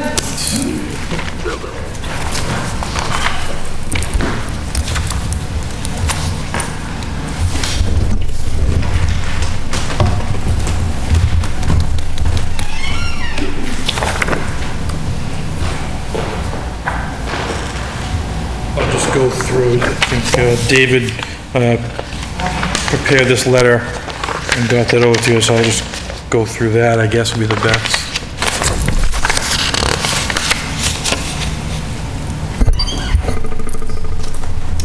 Let's do So you have that letter from Warner Larson?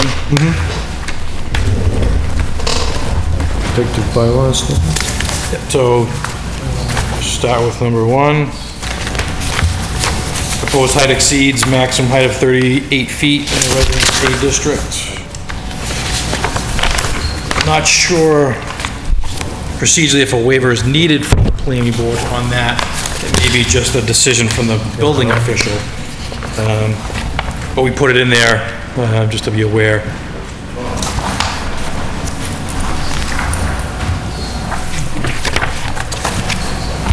We don't have any issues with that as long as it's okay. Well, if we want to talk about number 1 right now, I don't have an issue with the height. Do any of you have don't. concern with the height? Okay, so number 1, I think is done. And we'll, you know, I don't think Mike did either at that first meeting we had. Mike was well aware it was actually higher, and we brought it down from that first meeting. So, and Mike, the building inspector, Mr. Savageau, didn't have an issue at that time. So, okay. Item 2 is regards to the off-street parking and the dimensions of that. The way the town regulations require 300 square feet of standing maneuvering area, that constitutes one space. What they're showing is an 18-foot deep by 9-foot wide with a 24-foot maneuvering aisle, which equates to 270 square feet. So they need a waiver on that. We discussed that last time. We're fine with that. The 9 by 18, 24-foot maneuvering aisle is a standard accepted practice. It provides enough room for cars to do the turning movements in and out of the spaces. We're fine with that. Okay. And I would also be fine with that, again, to echo what he's saying. That's what I use when I do a parking plan, 18 by 9, 24-foot aisle. So pretty standard, and it, again, saves the town on paving costs and saves on the impervious surface, so it's a benefit, I think, to go with that dimension. Okay. Just a question, and maybe this was answered before, just out of curiosity, just to help people who are familiar with the existing high school, how does that compare with the existing? With the parking spaces currently? Yeah, at the high school. Yeah, I don't know if you guys have any info on that. Okay. It's not a big deal, I mean, thanks. And Anthony, you don't have them? I don't know. I don't have that Okay. information, no. Yeah, well, they're pretty old, so I don't think they, Yeah. I'm trying to think when they last yelled at them. Ken, do you have any? I just have another naive question, sorry. If 270 square feet is a standard and that's what everybody uses, can we just change the bylaw so it says 270 square feet instead of 300 square feet? Well, and it's funny because I didn't know that we weren't with the standard. I didn't realize that 270 was the standard and we were at 300. What I would recommend, if you were to do bylaw changes, I'd probably recommend looking at putting in dimensional criteria and not just the square footage. If you put in the square footage, it kind of leaves it up to proponents. You know, like I said, in the past projects, I've done a 10-foot wide space because I didn't have the depth. I could still get 300 square feet. I just made my space a little bit wider, and, you know, and vice versa. So you can play around with dimensions. I think it'd be important for the town to come up with what's a standard parking lot that they feel is adequate. 9 by 18 with 24, 9 by 19 with 22, things like that. But this is a standard that many municipalities are going with. Sometimes you can add credit for landscape areas. If you have a landscape area in front of your parking stall, sometimes you get a credit. You can shorten your space by 2 feet because you figure your wheels can drive up to the curb, and there's nothing stopping that. But if there's a wall there, you couldn't do that. So some of the little things you could add in, to help designers prepare projects that you would want. Yeah, and I noticed, looking through the state recommendations for bylaws, and they have a whole learning packet on parking, and I think that someday when we have nothing to do, we could look at all of our parking requirements. Well, and I did give that to Marjorie as something for us to put on an agenda to look at, because like I said, I thought we were with the regular till it was pointed out we weren't. So for that, to look at that bylaw and see why it's the way it is, and what does the state recommend, and look at changing it if we need to. Okay. So that was from the 2-week meetings ago. I did give that to Marjorie's on our list of things to look at. So currently, for number 2 on that, you're okay with that, Damon? You already said you're okay. Nathan? Do you need to know the width before you can make No, it? I'm probably fine. If we can get that information beforehand, I think it makes the decision that much easier if it's like, oh yeah, we're already that dimension or whatever, but. And I have no concern putting it on hold and getting that information, so you're making, Are we doing these waiver approvals today? Is that the intent? what ones we can, and if there's any outstanding today, those ones we won't approve.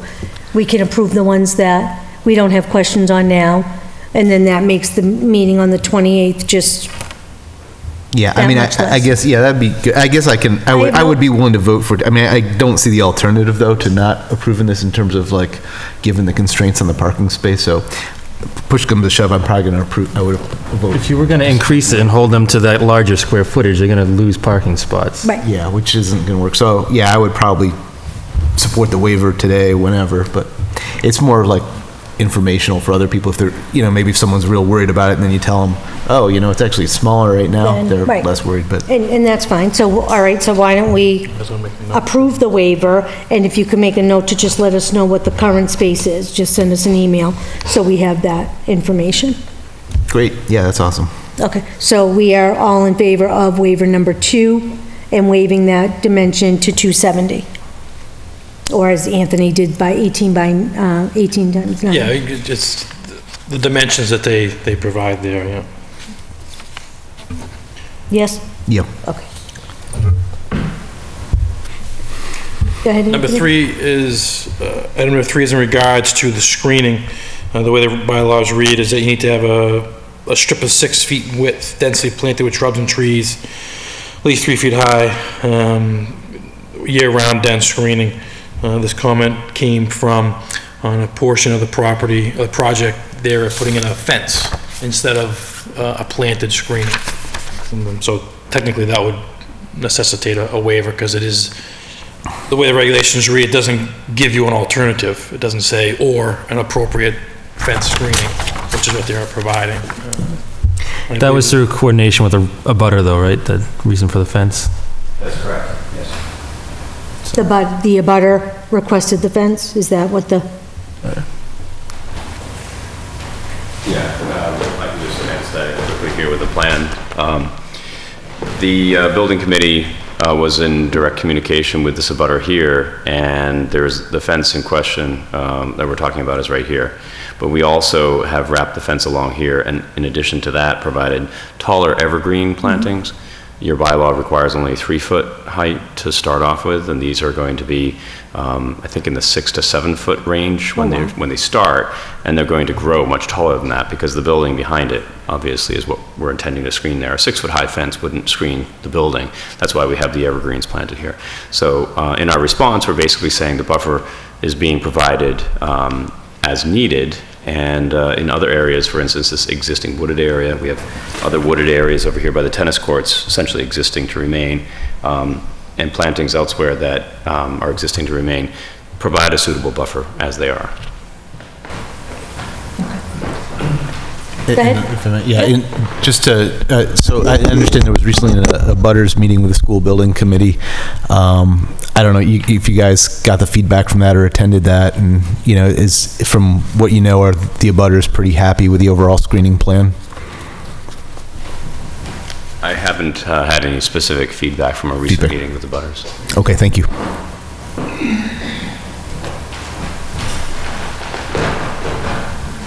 okay, so on number 3, instead of 3-foot high plantings, they're putting a fence on that abutters piece. So where are we on that waiver?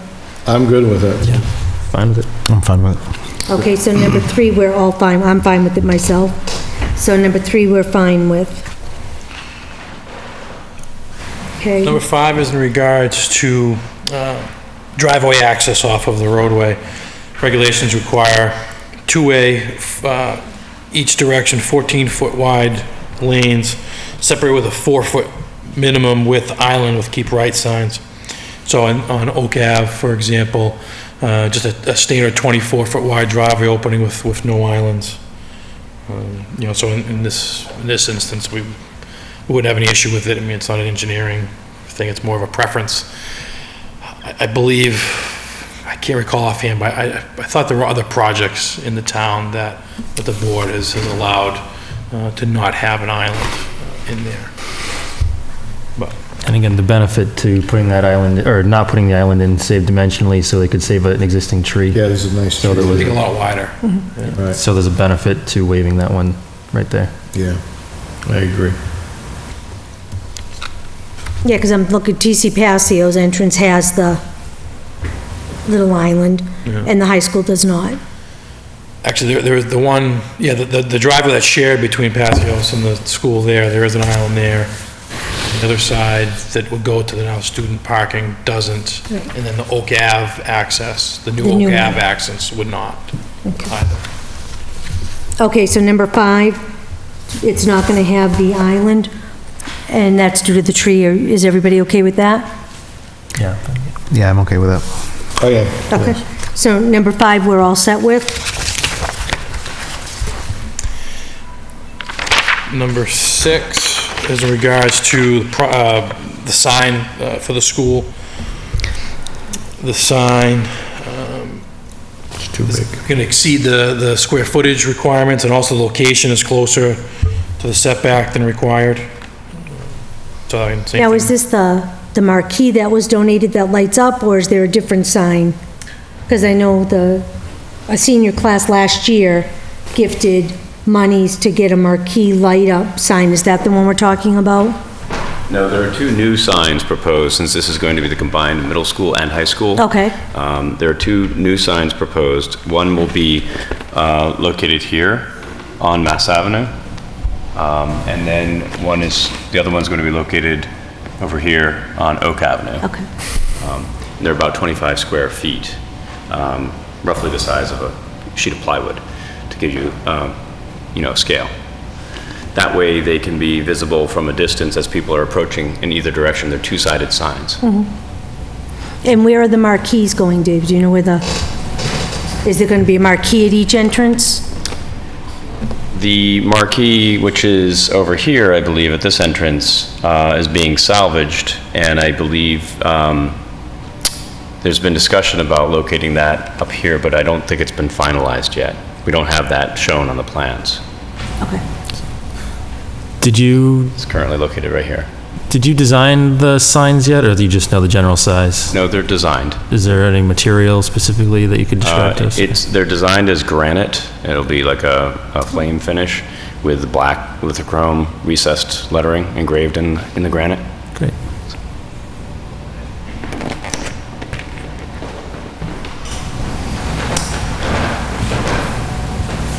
And what's the reasoning for the bigger sign? Just visibility? Yes. Okay.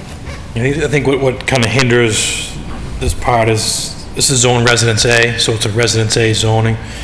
Well, that's today. Off the top of my head, I forget what the square footage is, but I want to say it's like 6 feet. 6 square feet is the maximum size, which is the size of that board right there. So it Yeah, you won't be able makes to sense see that that. you're not going to be able to see that, but would make See no sense issue with in a overriding. residential district. Right. You're not going to have usually a homeowner having a large sign on their property. Yeah, but that might not be residential A for long. So, Is it gonna have like light projected on it at night for lighting? It will have uplighting, and the uplighting is set in grade, shining up onto it. Gotcha.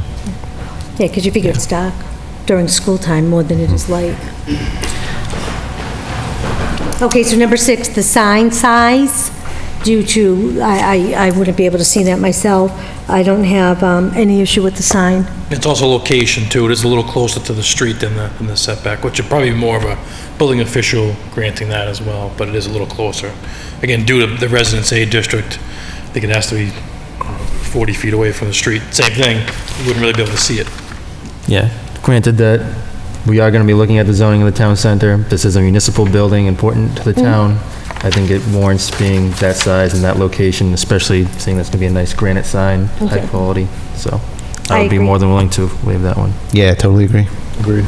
Okay. It's exciting that they, chose such a high quality. We have a sign. question. Oh, yes, Mr. Rogers. Is it appropriate, Madam Chairman, to have comments relative to the discussion that you're having at this time? Yes, if you have a question, please come up. I don't have a question, I have a statement. A statement, please come up. And I'll be brief. I understand the rationale, and it makes good common sense. But at the same time, we have to look at the zoning that's in full force and effect right now. And basically, if my math is correct, we go from 6 feet to 24 feet, okay? So as you make these decisions, I would strongly recommend that you remember these decisions when someone comes up in a residential area and says, wait a minute, we did this for the town, why can't you do it for me? My point very simply is we should not, and I hope we don't have, two standards. Those for a developer or a citizen, and those for the town, that the town can do anything they want, wherever they want, as big as they want. Thank you. Thank you.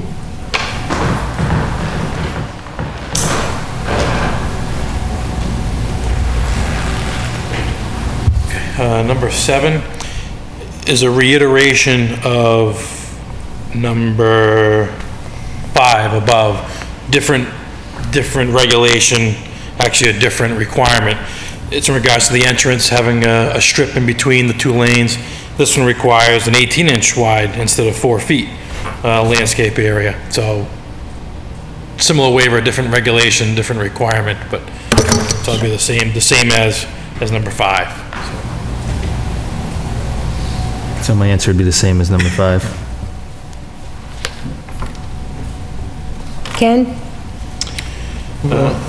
Actually, I do have a question on this one. Yes, go ahead. So, number 5, we specifically, we wanted to keep it in accordance with what the plan was because we were gonna have to take down a really nice tree in order to be compliant, and that would have made the entrance look not as nice. What is the benefit to this one?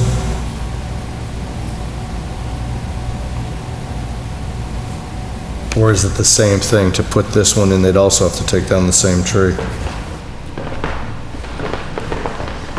The way it's being interpreted, it's the same thing. It is the same thing? Yes. It's just- There's two regulations that are violated, and to fix them, we gotta take the tree down. That's correct. Okay.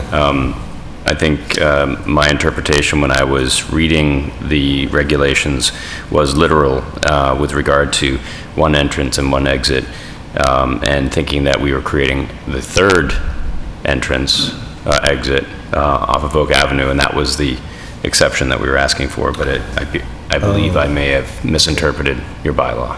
I understand that, So okay. I think that, as Anthony is explaining, this is essentially similar to number 5.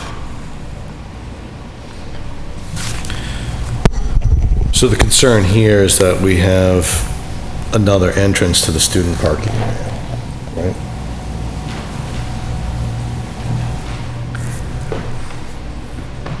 Another entrance to the Just trying to student clarify, the concern here is that there should only be one entrance and one exit according to the bylaw, is that what you're saying?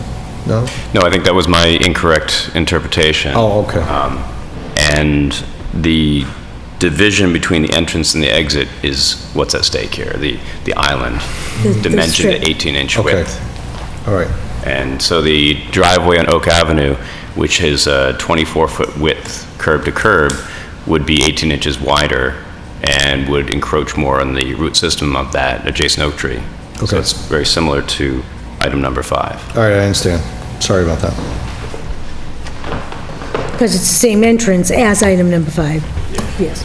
Yeah, it's another section of the zoning, instead of, it's just a different dimensional requirement. Instead of a 4-foot wide island, it requires an 18-inch island, so it's just inconsistent between the regulations, but getting to the same end, one way in, one way out, separated by a median of some fashion. So number 7, Damon, you still support number 7 for the same bias of number 5, the tree? Yeah. And you're there now, Ken? Yep. Nathan? Yeah, I'm fine with it. Okay. All right. Then we're getting into the subdivision rules and regulations, which is through how the bylaws are written for development plan review. It kicks you into the subdivision rules and regulations. Number 10 is the 3 feet of cover required over all drains unless otherwise approved by the board. So that would require a waiver, and that gets back into what we kind of discussed before. How the ADS pipe is, they meet the requirements of ADS and so on.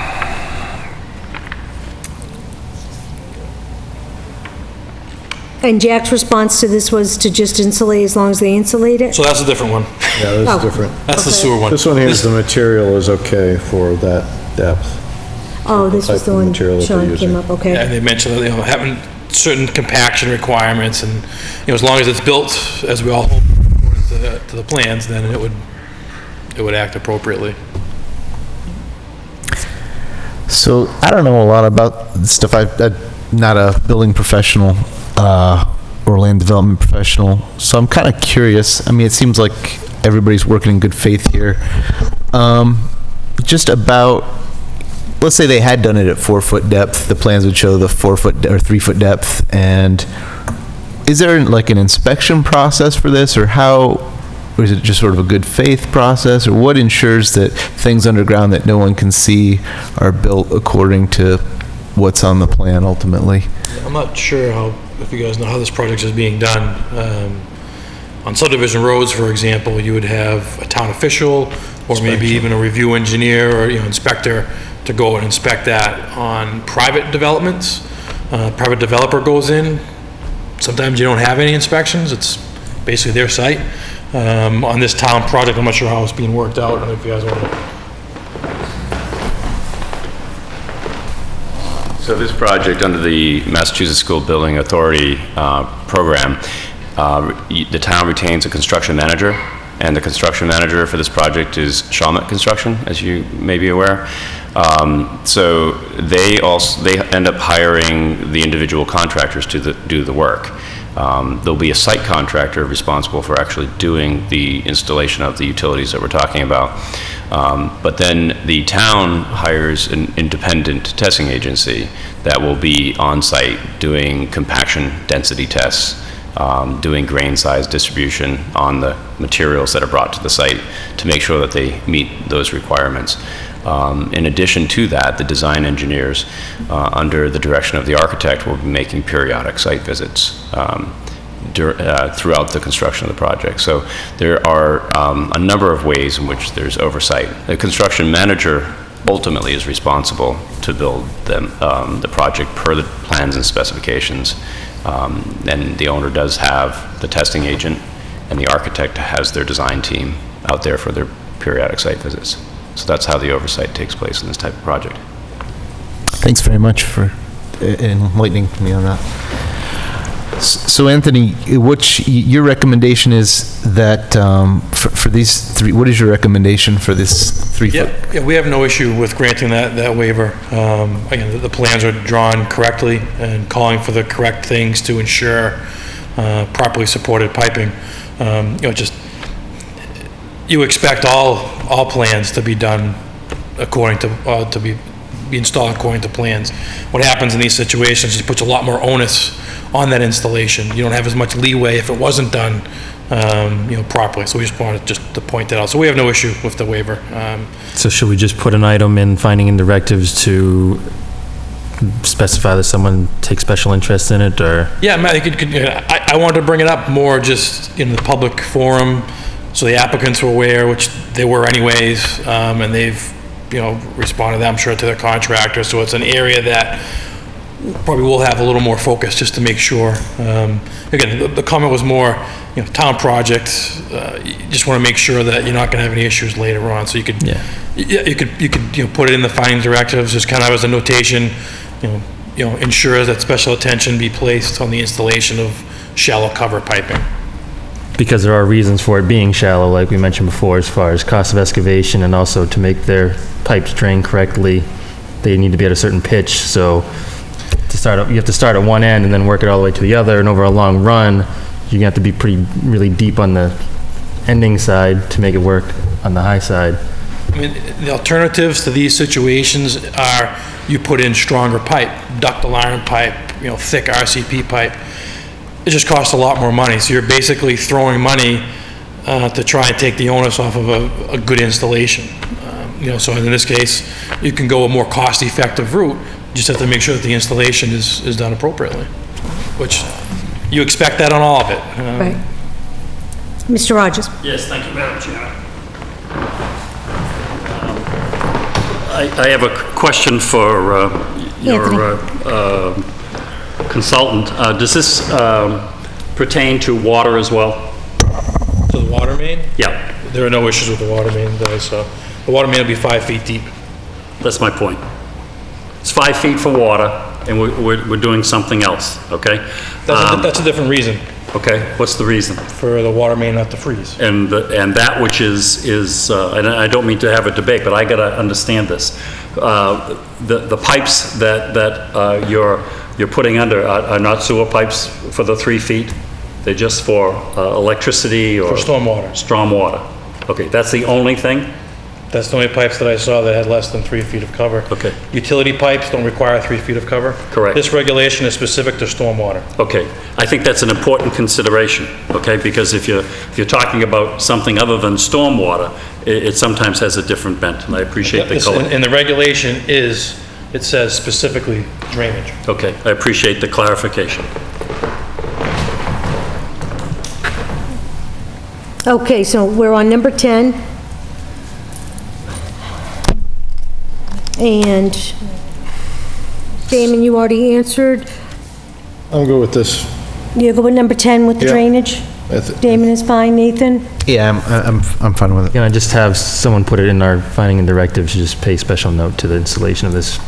But I'm fine with the waiver. Yeah, ensure proper installation. Just simple enough. We should assume proper installation of everything. We should. Where it's been brought to our attention that it's important, we should. There are checks and balances, so. Okay. So number 10's all set. Number 11 is regards to the subgrade surface. Should be 16.5 inches below the finished grade. The plans show a depth of 16 inches. And where that comes from, we'll get into in a minute. Another waiver, it's in the pavement cross-section, the depth of pavement. Again, this is from the subdivision control law so for the standards to build a town road, you require 3 inches of pavement and 1.5 inches of top, I believe it is. So they have 2.5 inches of binder and 1.5 inches of top, if I remember correctly. So the half-inch difference comes from the pavement thickness. So not an issue there. It's a standard pavement thickness for site development. So we have no issue with that. Again, that was an item that we brought up with the DPW director. He didn't have any issue with that either. So 11 kind of goes along with 12. Oh, no, it's width. 13. No. 11 goes with 13. 13. So we'll jump to 13 too, we're talking about at the same time. The final compacted pavement thickness for a minor subdivision road shall be a base course of 3 inches and a 1.5 inch surface course. And they're calling for a 2.5 inch base or binder course. So that's where that half-inch difference comes from. And again, it's a standard pavement cross-section that's used for site developments. So why are we asking for the half-inch if it's, what's the difference? Is it just the cost? Cost, yeah. It'll be Of the that pavement cost. half-inch? Did you mention in an earlier meeting that you're doing a different sub-base that protects us, so? Yes, just due to the nature of the subsoils and the moisture in the subsoils that we encountered in the geotechnical report, we have a dewatering drainage system, perforated pipe drainage system to remove excess water. Yeah. That will provide a more stable base and help to improve the pavement longevity. So we thought it was in the best interest of the town from a cost standpoint to maintain a pavement thickness that we've used on many other projects. The extra half an inch would, over a site like this, would result in a lot more tonnage of asphalt and cost to the town. And asphalt's a flexible material too, so even if it's a half-inch thicker, it's more about the sub-base and making sure that stays level. That'll ensure That is longer correct. lasting It all product. comes down to the integrity of the base for the longevity of the pavement.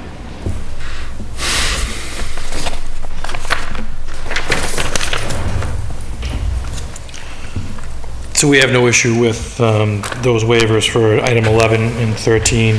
Again, those were specific ones I did go over with the DPW director, and he didn't have any specific concerns related to that. Okay, so, Do we want to Ken? go through it? I'm okay with the, both of these. Yeah, we might as well do 11 and 13 together while we're here. Yeah, I'm also okay. You're okay? Yeah, I'm okay as well. Okay. Number 12 is in regards to the minimum width for a secondary and intermediate street. Again, these come from the subdivision rules and regulations, is 24 feet. So there's a driveway that goes around to the back side of the school from the student drop-off area, that's 18 feet. And I believe that was discussed before. It's really not intended to be a main driveway, more of a maintenance or emergency access from what I recall. So not a main, two-way trafficked driveway. So there'll be a waiver for that, going from a 24-foot width to an 18. So Where is that on the plan? that's going around by the field. It's this one. So it goes by the synthetic turf field from the drop-off area. It's really just fire access. It's not intended to be a real road. Is it just for fire? It is intended originally as a fire lane, because we need a fire lane circumnavigating the building by code. It will also serve for occasional service vehicles and maintenance, and also police activity. So But it's not a two-way street like a subdivision, like our bylaws. that is correct, and And it's marked for not public, not access. the two ends of the driveway, here and here, are identified with signage authorized vehicles only, and they have the ability to be gated off. There will Okay, be that's gates. the road that the police don't want gated. That's correct. We Okay, I'm have with you now. the means that will be installed as part of this project to secure it, but they would like it left open for the operational use of the school.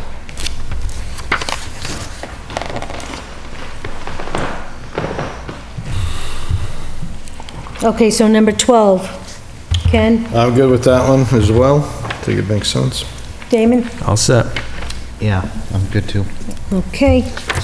So 12's all set, 13 we already did with 11. So 14, are we on 14? 14 is regards to the sidewalk. Requirements call for sidewalk to be laid in two courses, each one 1 1/4 inch in thickness,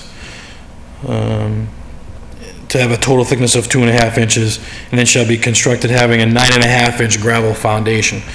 What they're proposing is an 8-inch thick gravel foundation on that, but they're actually calling for a 2-inch binder course, a little thicker binder course than what it calls for, and then a top course of 1 inch instead of the 1.25 inches. Again, this is a standard cross-section for sidewalk installation. We don't have any issue with that, and the DPW director didn't have any concerns with that either. Yeah, so we're gaining a little pavement, losing a little gravel, right? A little bit of base, and you said that's a standard configuration. Yeah, you don't expect traffic loading really on those. I'm okay with the sidewalk change as well. Won't there be a lot of traffic on sidewalks?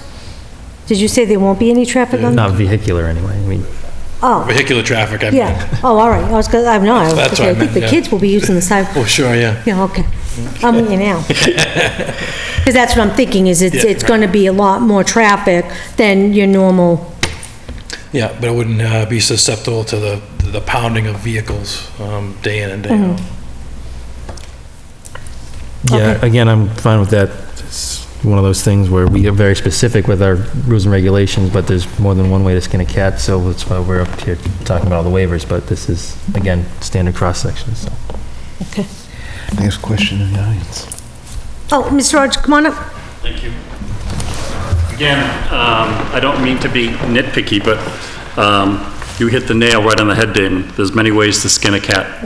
And I'm interested to know if this is the compacted depth, because that allows for a lot of difference. So that's the question I have. Is this a compacted rate, or is it just a poured rate? Yes, it is the compacted thickness. The detail shows the dimension, and then the specifications govern the installation, and the specifications require that it be a compacted thickness. So, for instance, to achieve 8 inches in compacted thickness, you'd be putting down 10 or 11 inches of gravel, and then it would be consolidated to an 8-inch depth. So I support the waiver as well. I do as well. Okay, 14's all set. 15 and 16 are very similar. Granite curbs shall be provided along the edge of a roadway where the grade exceeds 5%. And 16, granite curbs shall be provided on the inner side of all curves with a radius less than 250 feet. Again, these are subdivision regulations for roadways. A lot of times that doesn't really apply to site development.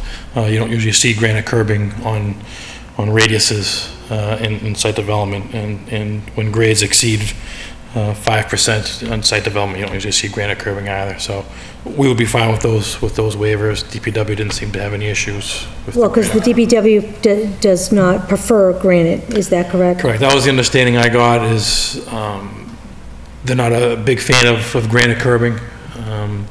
Aesthetically, I'm sure everyone has their own preferences, but from what I understand, plowing can be a big issue when it's the transition between granite curbing and bituminous berm that becomes the real issue.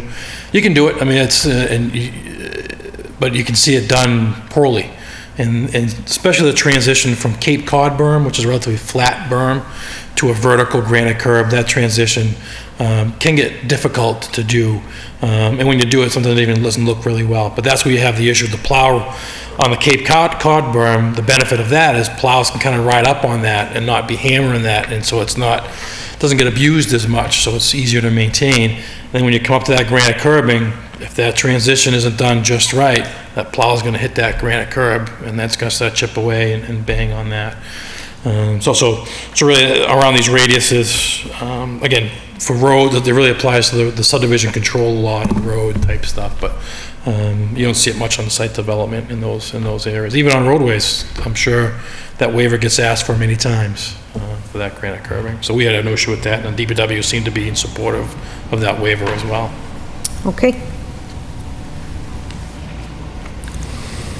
Yeah, well, for me anyways, it's value engineering for one thing, and the size of that site, I'm sure it's a big number of value engineering to not have granite out there, but also our site now really doesn't have that much granite, I don't think, except for maybe in front of the building, but it's not untypical for us to have the Cape Cod berm like he's talking about.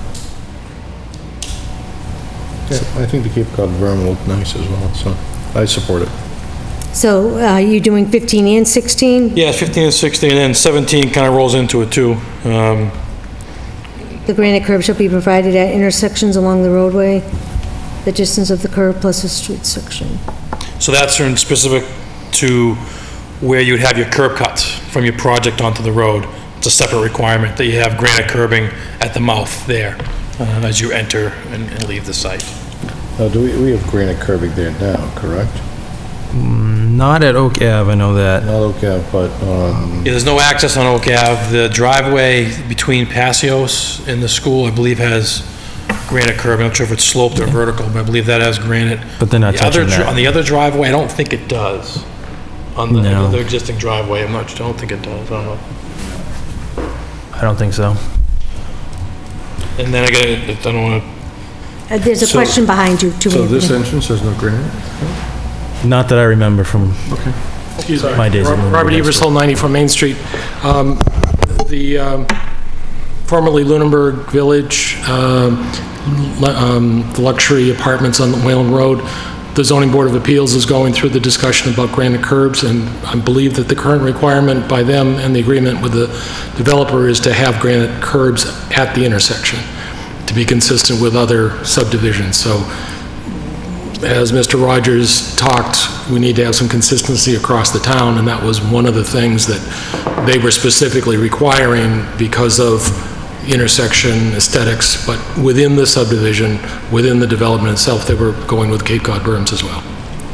Thanks. Yeah, and I guess this one was kind of a new one. I mean, the ones within the project, I was familiar with those. 15 and 16. 15 and 16 was familiar. At the intersections, my impression was there was going to be granite curbing. I think especially, given the, especially this is on Oak Ave, where this is a new feature in the neighborhood. I think the extra cost for the aesthetics there, I'd have trouble imagining that.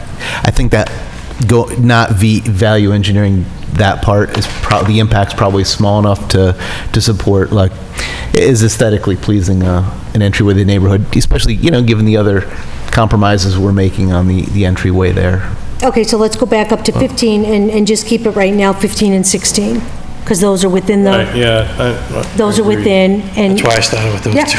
Yeah, no, I understand. So for 15 and 16, which are the curb cuts within the school grounds, Yep, 15 and 16 I support. you support, I support that. you support? I'll support that one. Okay, so 15 and 16 are all set. 17 now on the entrance going into the new school on Oak Ave, the new intersection. Yeah, I had a question, as far as, we talked about the tree up there before, that driveway seems to be near the drip line of the tree. Are they gonna have to do any cutting into the soil to put a granite curb in there as opposed to a Cape Cod berm?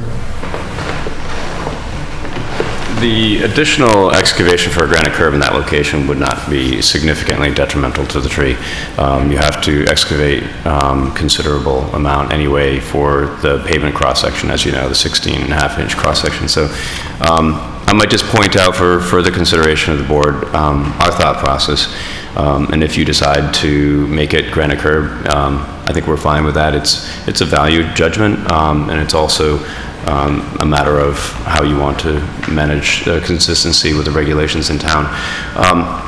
Turkey Hill Middle School, just off the page over here, doesn't have any curbing associated with the driveways of that facility. And Oak Avenue doesn't have any curbing along it on the south side. On the north side, there's a Cape Cod berm and a sidewalk. So we're putting in this new driveway, and there's Cape Cod berm on the edges of the site driveway coming up to it, and we would transition, as Anthony was talking about, how the vertical curb and the Cape Cod berm comes together at the point of tangency here, and then we'd bring that radius around, and when it meets the edge of pavement tangent on Oak Avenue, there would be a transition curb back down to flush. So you're really just talking right now about bracketing that corner with granite. And this being a town road, you might want to consider the possibility that if granite curbing was installed on that side on the south side of Oak Avenue in the future, it would be relatively easy to put those two radius returns into the site. Being a municipal site, the town has control over that. If you decide to require granite curbing on those corners now, we'll certainly add that to the plans. And it'll just look like I've just described with those two transitions on either end of the radius. I guess I'm not a design. I mean, I'm assuming you're much better trained as a designer than I am. That said, I mean, I'm thinking granite signs. My impression is that kind of gateway. You're gonna. Are you saying, in your professional opinion, as a designer or architect, you think Cape Cod berm's gonna look better in that context than granite curbing? No, I actually wasn't saying that. Okay. I think that when we're looking at a project and we are the architect and the construction manager hold everybody's, and the building committee hold everybody's feet to the fire with regard to costs. So we look at everything we specify in a project and say, is the value of what's being spent here worth it? And we just made a value judgment based upon our experience that Cape Cod berm would be acceptable in that location. But granite is, in my opinion, preferable aesthetically, certainly. But then I would love to see it continue onto the site more. But the project the project budget did not allow the use of, extensive use of granite curbing in this project. Sure. So we had to scale back somewhere. But you're probably using granite, for example, at the entrance, the drop-off entrance directly in front of the school there, I'm imagining. That is correct. Yeah. We're using granite curbing wherever there is a sidewalk adjacent to a driveway, because that's a good safety edge for pedestrians. So yeah, I mean, I'm on the school building committee, and I'm definitely aware of what you're saying regarding the value engineering, and that is really important. I mean, in terms of the cost to do the granite treatment at the intersection at Oak, compared to some of the other things, what are we talking in terms of a delta here? Is it more than 10 grand? Oh, it's less than that, yeah. Like, what are we talking about? Well, granite curbing installed is somewhere around $35 per linear foot, and we're talking about a couple hundred feet here at most. And then the bituminous Cape Cod berm is somewhere around $3.50, $4 per linear foot. So, we're not talking about a significant amount of money to do that. So, I mean, I think at this point, when you compare the benefit of the value engineering against the consistency with the other town standards, and the impact of the aesthetic impact of the treatment at that location, where you're also investing, I'm sure those granite signs are not inexpensive either. I mean, I suspect, being on the school building committee, knowing how committed they are to value engineering, I suspect if they were here with us and they fully understood the situation, they would also probably support using granite curb treatments in this situation. But I appreciate the fact that you guys have gone to such lengths to achieve the value engineering mission, because without that we would, be under some possible budget duress. But Yeah, I understand your desire for the aesthetics of it, but again, it just creates those transitions that we were just talking about from Cape Cod to granite that the DPW isn't that fond of, and I don't know, to me it might look weird just having a little stretch of granite hung out there in the middle of nowhere, but I don't know. I could go either way on it. I'm not gonna. Yeah, then again, if we designed everything in town for optimal plowing, I'm not sure that would resolve it. So, if I can interrupt, you see, it can be a difficult transition to do. It can be done though. It just takes a little more finesse. You can get splayed concrete pieces it's like a transition stone that helps bridge that down. If the board is looking to go towards the granite route, another thing that the DPW director and I discussed was slope granite as an alternative to vertical granite. If you're going the granite route, the slope granite may help aid in that transition to the more flat Cape Cod berm if the board is going towards the granite route. Some of the things we kind of discussed. Again, I think you can make a case either way. It really becomes a preference, aesthetics, engineering-wise. It doesn't really matter. It becomes, I know in a lot of projects that we've been involved with and seen, many of the roads, say on Mass Ave, Route 2A, very main thoroughfare, you see many granite entrances to that.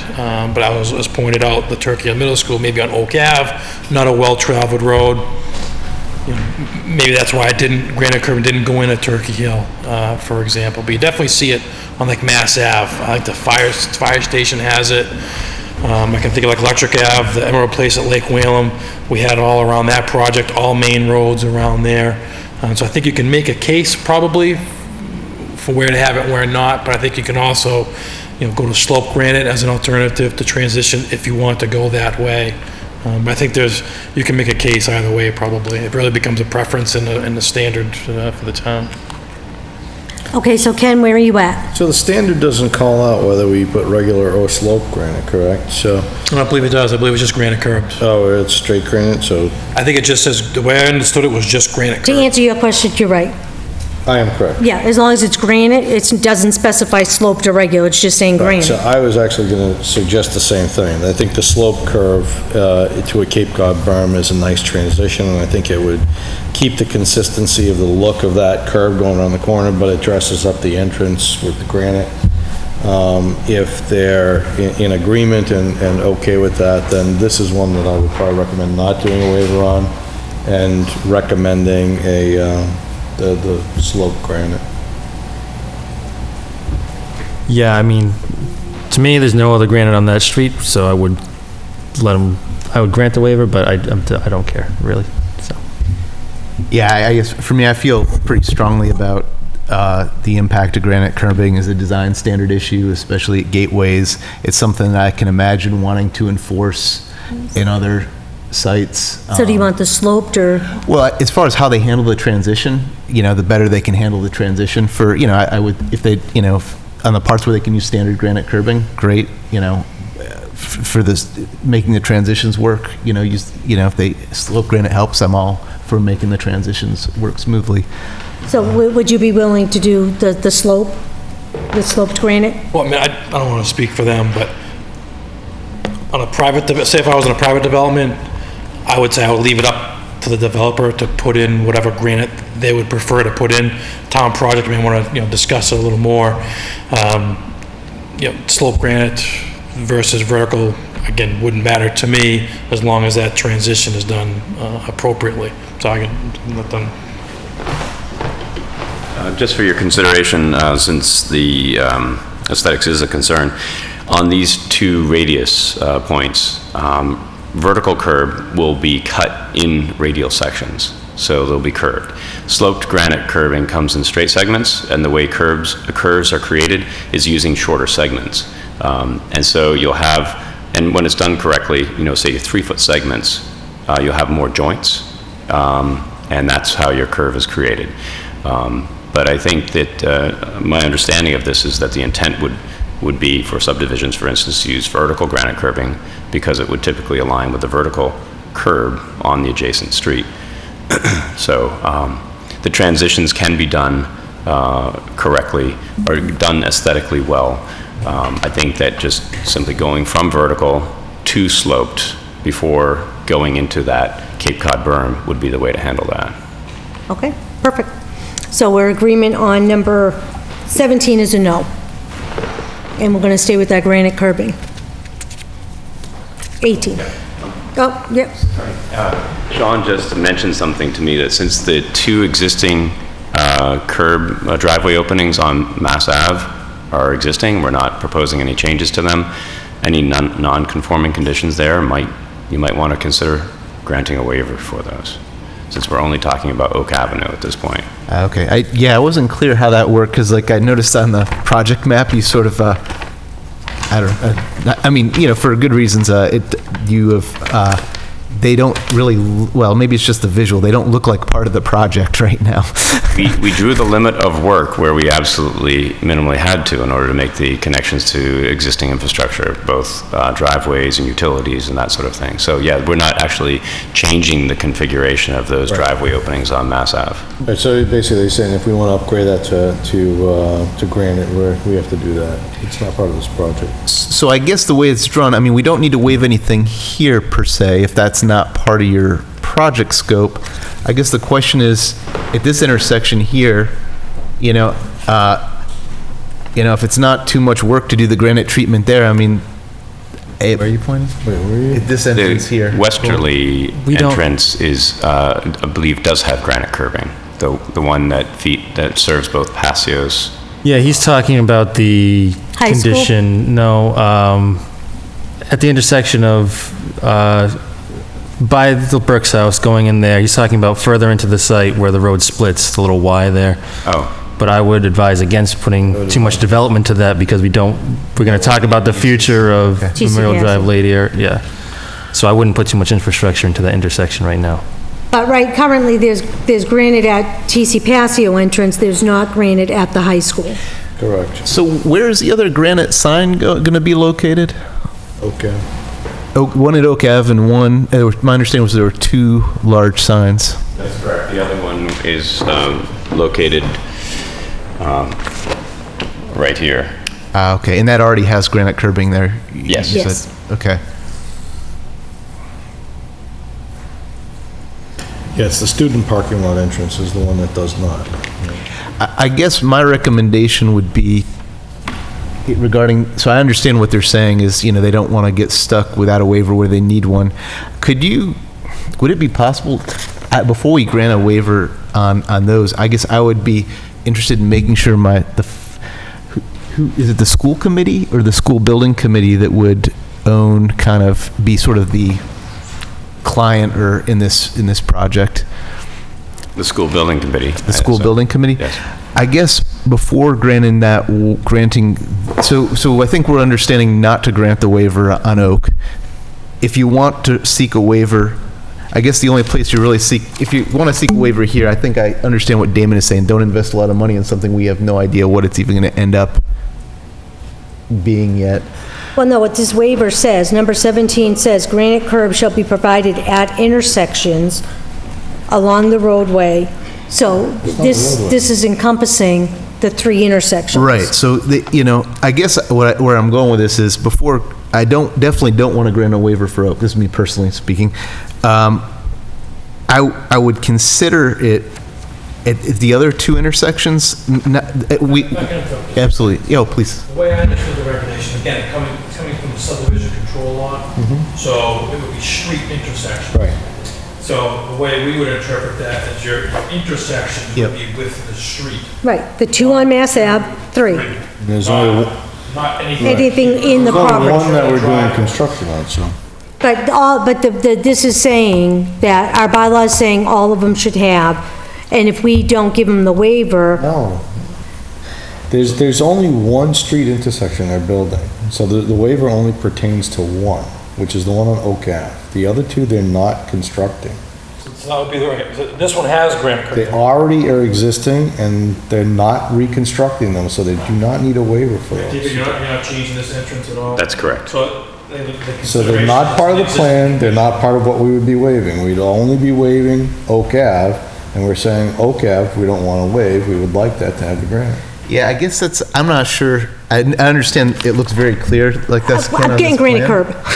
But I'm not. All 3 entrances are gonna match. And he's putting a sign in an area that he's not working on.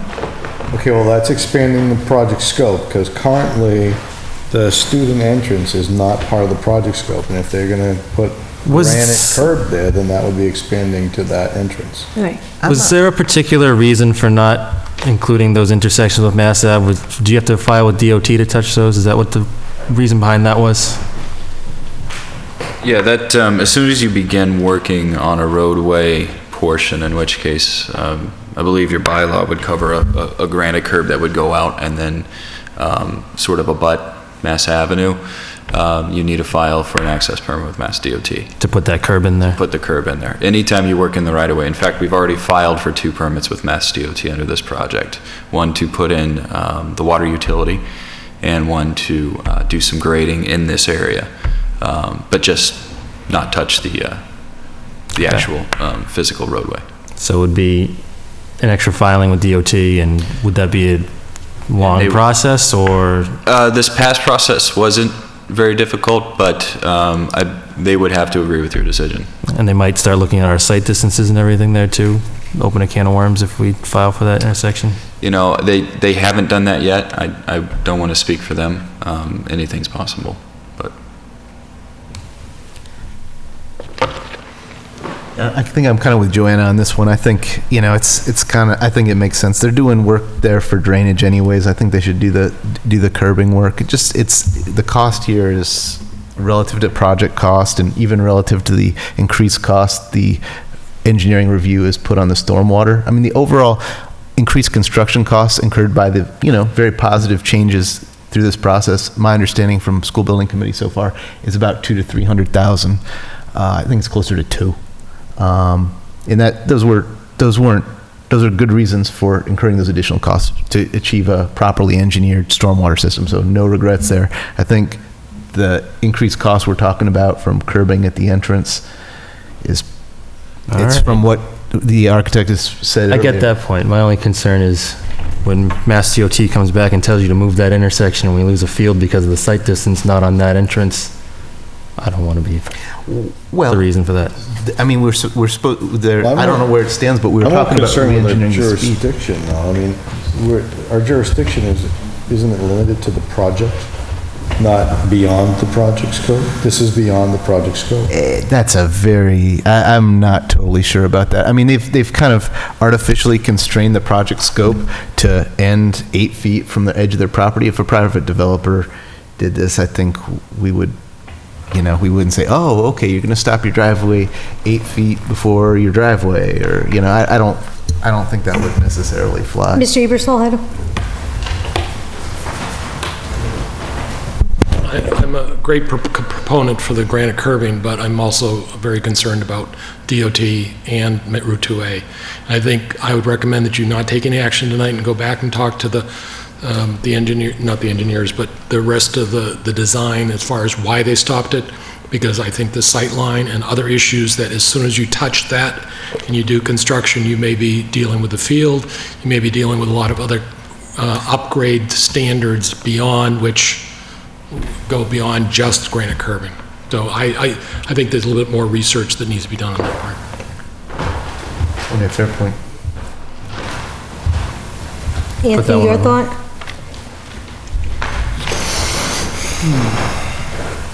Yeah, I mean, I agree, you know, anything you can open up further scrutiny and review on items, but, you know, it gets back to, I think you can, I think the planning board could act on that entrance as part of an overall site development.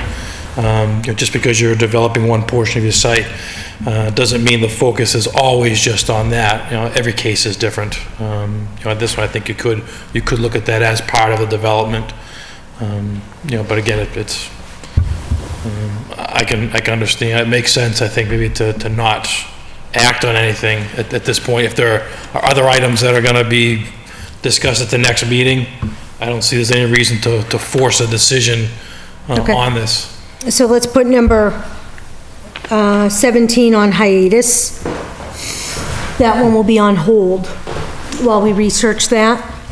18. 18, minimum 4-foot grass plot should be provided on each side of the roadway between the inside curb and the sidewalk areas. Again, more geared for subdivision road, you know, standard being road, grass strip, sidewalk. In this application, you have the sidewalk right along the driveway. So again, we wouldn't have an issue with a waiver on that. Yeah, again, most of that was to facilitate the drop-off area that they have running along the entrance road, so I'm in favor of waiving that.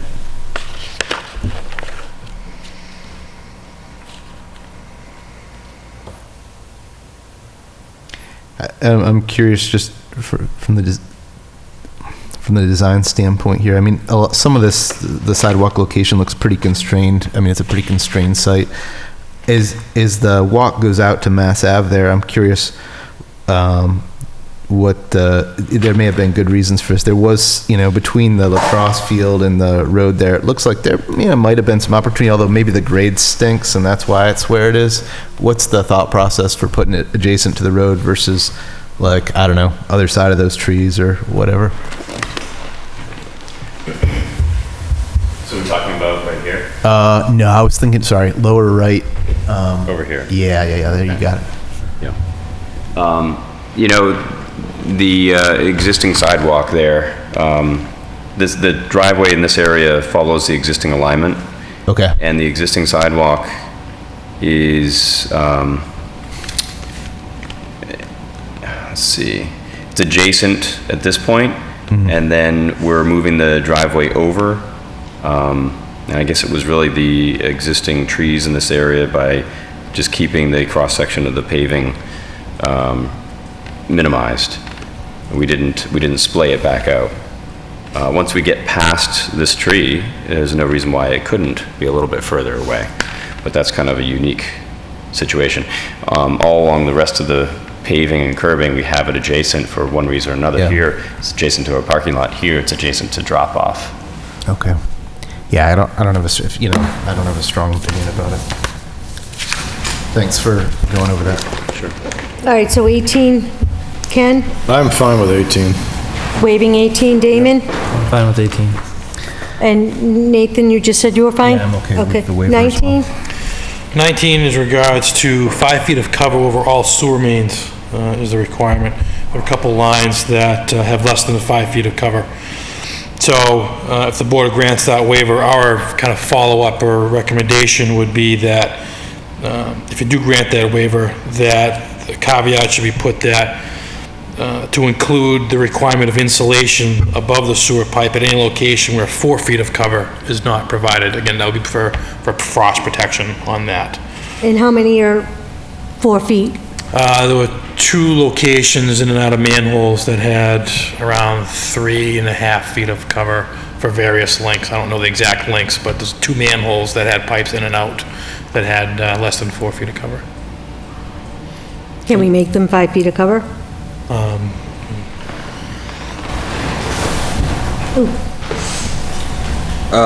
In one situation, we've actually lowered it as much as we could. We didn't quite get to 5 feet, but I believe we're about 4.5. That's something Mr. Cleese hasn't seen yet.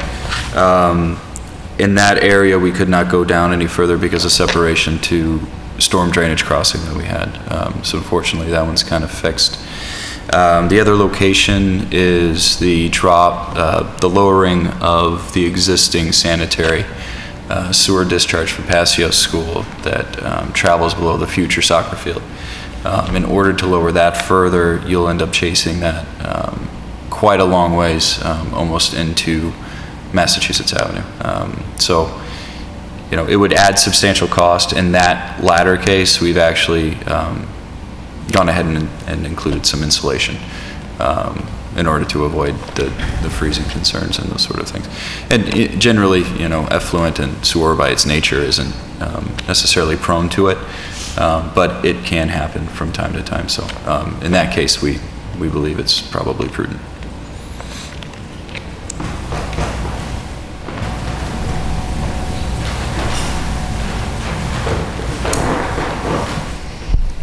So your recommendation was to approve the waiver conditionally upon appropriate insulation? Correct. We can't have pipes freezing. Correct. That's we can't, especially for a school, we can't have pipes freezing. Absolutely. Well, they're adding the insulation, so. Yeah, so engineering is okay with, Yeah, again, as long as you have the insulation, the cover that I saw on the latest plans, the lowest was 3.5 feet of cover, so it's, you know, it's right there. You know, you're right at the kind of industry standard 4 feet. So insulation over that should adequately protect that from freezing. but you're saying you've got that down to 4 to 4.5 feet now, correct? There are no more 3.5 feet areas other than under the soccer field? At the soccer field, we're actually less than that. It's which like is 18 why, inches, right, at the soccer field? Yeah, in one specific location. Right. And then it But that's increases all from going to there. be insulated, correct? That will be insulated up to the 5 Okay, foot. the other areas where there was a concern of 3 feet, you said those are now lowered to 4 to 4.5 feet? Correct. I believe that was, I have it in his letter. I think Well, there's it was only 2, 408. right? One's 4.5. There's only 2 locations, correct. And one's 3.5. Yes, correct. And then the others, there's some on the north side of the building, the sanitary sewer that discharges to Oak Avenue. Those are less than 5 feet, so would still require the granting of the waiver, but those are right around 4.5 feet. And those discharge water from like the cafeteria and locker rooms, which generally will have warm water at some point passing through it. So we're less concerned. 4.5 feet has been installed on multiple locations by projects by my firm, and we're fully comfortable with a depth like that. Okay. And so what, like yearly or every couple of years, do you have to go in and check the insulation? Does it start to deteriorate and? Typically, no. I mean, it's designed to be underground, so, you know, and in frost depth, it's a pretty standard polystyrene type styrofoam. It's pretty... So there's no maintenance follow-up that the DPW director or the school facilities, whoever it's going to take, would have to make sure every For so the often installation that? specifically? Yes, No, No. not typically. okay. It's a lifetime warranty? You can check with the manufacturer on that. Well, no, because I'm just saying, like, in my home, I know every winter we go and we wrap, you know, the insulation and the heat tape just to make sure. So I didn't know, like, if that's something the DPW or the facilities at the school would now have to be conscious of. No, it's underground, and most of the time, you don't wrap the entire pipe. There's a couple different ways to do it. Some pipe comes wrapped, some pipe, you can actually just put the pipe in, and then above it, you put this foam insulation. It's just a rectangular. See, that's what I was Runs the length. visualizing, the foam rectangular. Right, right. And I mean, it's styrofoam, you know, that's why you don't throw the stuff in the landfill. It lasts for quite a long time, so. Endeavor. Thank you. Yes, Mr. Rogers? This is very interesting. I'll be very brief. Did I hear correctly that there are sections of the sewer line that only have 18 inches of cover? There's just one specific location exiting a drop manhole where there's an 18-inch cover, yeah. Okay. And have provisions been made for cleanouts, and so that if there is a problem, that it can be accessed and we can rectify this, because we have to live with this for a long time? Actually, in this specific location, it's about, I'd say 5 to 10 feet from the upstream manhole, which is easily accessible. It'll have ladder in it. You'll be able to get into it.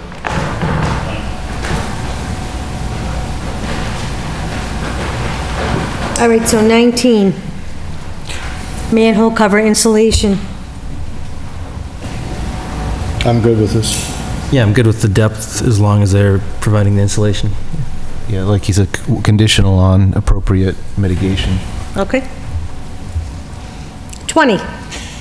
20 is in regards to center line radius not being less than 150 feet. Again, that's the standard for minor roadway. As you see in private site developments, you don't usually have that large of a radius, especially with low speed traffic. So you need a waiver for that. And they have a 63 foot and a 56 foot radius.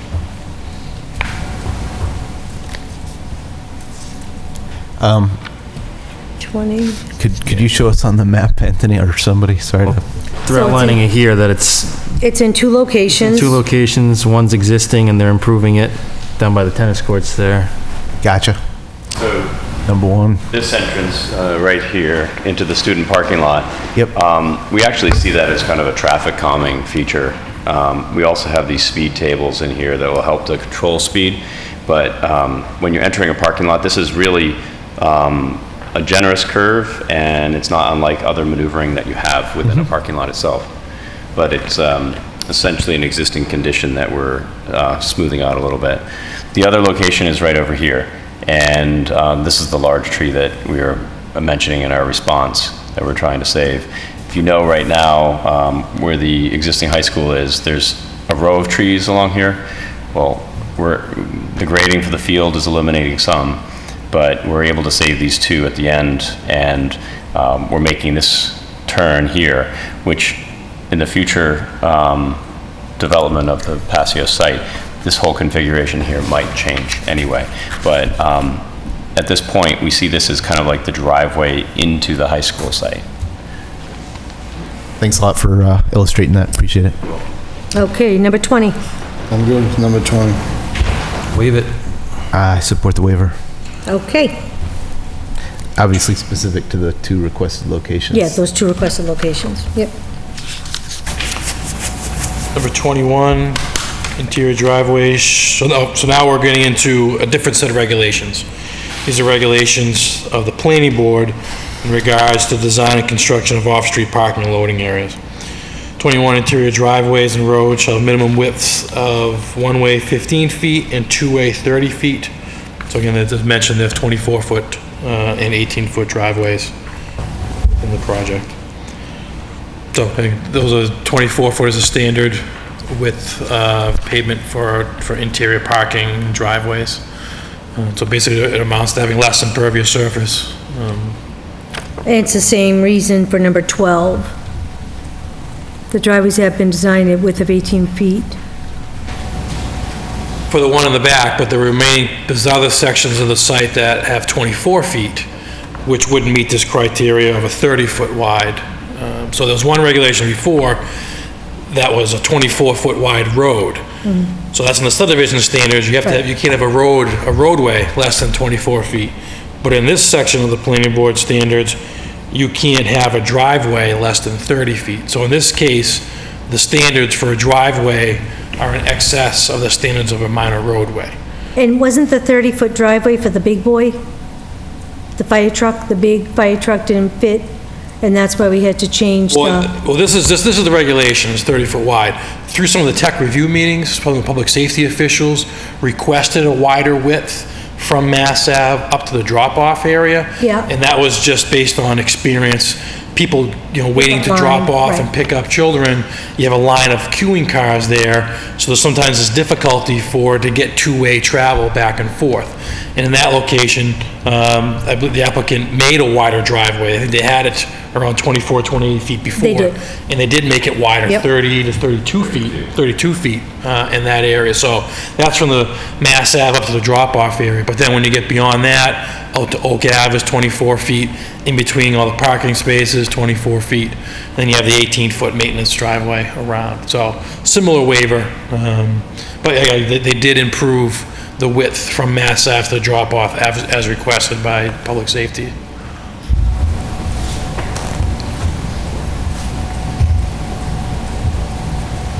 Yeah, I'm fine with it. 30 feet seems excessive to me anyway, so.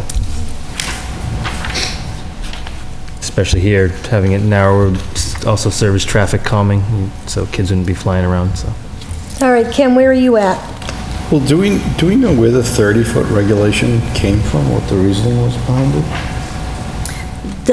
The understanding I always had was it was for the new, they call it the big boy fire truck that was purchased. That's the radius they need to be able to turn it around and maneuver it, was the 30-foot. So we've had tech review and they're fine with our plan, right? They weren't fine with where the drop-off was. At the tech review meeting I was at, they were concerned about, as Anthony said, where the cars were queued, and they made that 32 feet. Yeah, they widened. So, and I don't think they... If I can interrupt for a minute, as far as this is a specific regulation, so it's beyond what was discussed at the tech review. As far as where that regulation came from, I'm not sure. That document, it's a separate planning board document. It's been in existence ever since I've been doing this for 20 years. I don't know where it came from. A lot of times you see a 30-foot width as it pertains to industrial, commercial applications, when you have tractor-trailer truck traffic coming in and out, usually that's where you see the large width. But when you have site development, the 24-foot is a more standard width for that. Again, I don't know how that came from in the creation of those, but again, as I pointed out, it's actually 6 feet wider than what's required for a minor roadway. All right, but in the tech review, the fire department was fine with the widths as they're stated in the plan? Yeah, because they did address their comment, and they did increase certain sections beyond the 30 feet. All right, then I'm okay with this one then. Damon? All set. Yeah, support the waiver as well. Okay, 22. 22, there's a requirement that the grade of an entrance for the first 100 feet cannot exceed 1.5%. The access into Oak Ave slightly exceeds that, and they have like 2.2%. Still relatively flat. It's a very flat grade, 1.5% requirement. That's 1.5 feet per 100 feet of run, right? Yeah, it's very flat. So it's a difference of 6 inches over 100 feet. Yeah. Is what we're waiving. And again, that's an issue that we would have no issue with that. Typically, when you get up above 5 and 6%, then you might want to look at that, but what they have, we would have no issue with that. Again, DPW had no issue with that one either. I'm fine with that one then. Damon? Also fine. Nathan? Just out of curiosity, is it sloping into the site or going down? Sloping down to Oak Ave. To Oak Ave. Okay. I assume there's no kind of drainage issue or that's being mitigated, so it's not going to like be this big water slide down into... You can answer that. There's a lot of topographic change in the site, but at the area at Oak Avenue we're talking about, it's very flat. 2% is very hard for people to even make out with a naked eye, as distinct from flat. What we're talking about is in this area right in here. So no, we're grading and picking up drainage off of that like we are all the rest of the driveways. We're pitching it to the curb and to the adjacent catch basin that will collect the water. Take it. All right, thanks. Sorry. Thanks for the answer. Yep. Okay, so back to 22. Are you okay? I'm okay with the waiver. Okay, 22's all set. Now we're on 40. Are those guys okay with it? They've already, yes. They already said yes to it? Yeah, Okay. we were at you. Sorry. No, don't be. That's what this is about. 40. So that was it really for the regulations portion there. 40 is in regards to the 3 feet of cover again. So we've kind of already discussed that. Oh, but it just falls under stormwater? So it also falls under stormwater comments, and that's where we, in our letter, we elaborate a little more, give the board a little more information behind that, so you have an informed decision. Following years on that, which is what I believe we kind of talked So about. basically, this is the material and installation covers the concern, correct? Right. Yeah, so that was the whole installation conversation we had about ensuring that it's done properly. Okay. Ken? I'm fine with this. Like I said, the material and installation covers the concern. God bless you. Damon? Yeah, also fine with it. Yeah, I support it as long as conditional upon appropriate, installation. Installation of the installation of the insulation. Well, I don't know if it's installation. No, it's not installation. It's the type of material and installation. Installation. Would be for the sewer. For the sewer. Right. Sanitary sewer, this is stormwater. Yeah. Okay. So there wasn't a specific, the waiver before kind of covered this item. It was this section that we provided a little more verbiage to give information to the board to have a better understanding of the situation. And then 75, is that the last one? So then the other waiver was 75. And that was just in regards to existing condition survey to the north of the building. Didn't just quite extend beyond the extent of the property line, or at a minimum, the extent of the proposed grading. That's one of the development review standards there. Let's see how they respond. Do you So they're really not looking for a waiver as of yet. Well, it's in the list of waivers, so I didn't get a chance to read to the letter. So the response was, existing conditions north of the proposed building were surveyed outside of the tree line. Work in this area was not anticipated when the survey was completed. Grading this area has been approximated and will be confirmed by the construction manager during construction. So I think they're still asking for that waiver. It's part of their waiver request list. For site plan approval. But yeah. The waiver is just not to do the existing conditions, right? Before construction, they're going to do it. They're saying they'll do it after construction. So I can just point to on the plan where this occurs, and my understanding of the request of the waiver is to understand that we're going to address this issue in the field. This is a standard for your site plan or development plan review application, plan requirements. We don't have the existing grades surveyed in the area underneath the tree line in this location.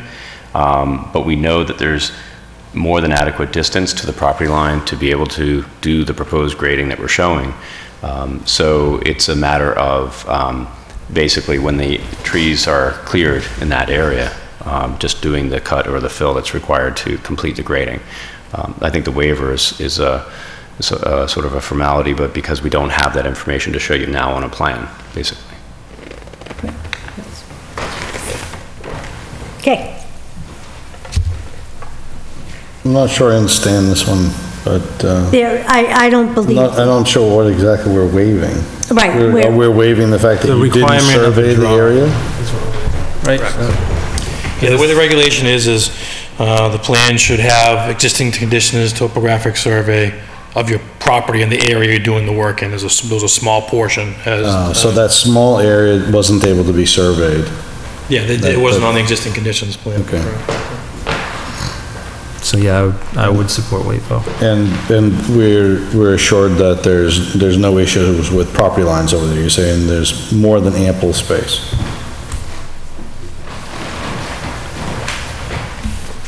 So as a part of, basically the history of the survey is our firm was engaged to do the survey, but only to a certain point.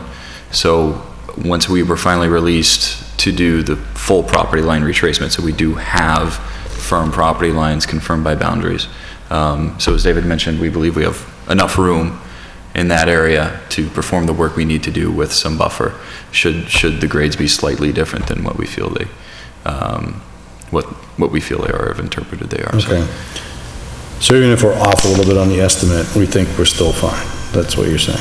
Sure, and as David's comment letter says, we'll be confirming this in the field as we go out to do our work. So if something needs to change, if there's something substantial, which we certainly don't expect, we can we can communicate that. Okay. Certainly with the planning board. Fair enough. So I'm okay with that now. Okay, so you are okay with that waiver? I am as well. Yeah, I'm okay with the waiver conditional on the proposed mitigation.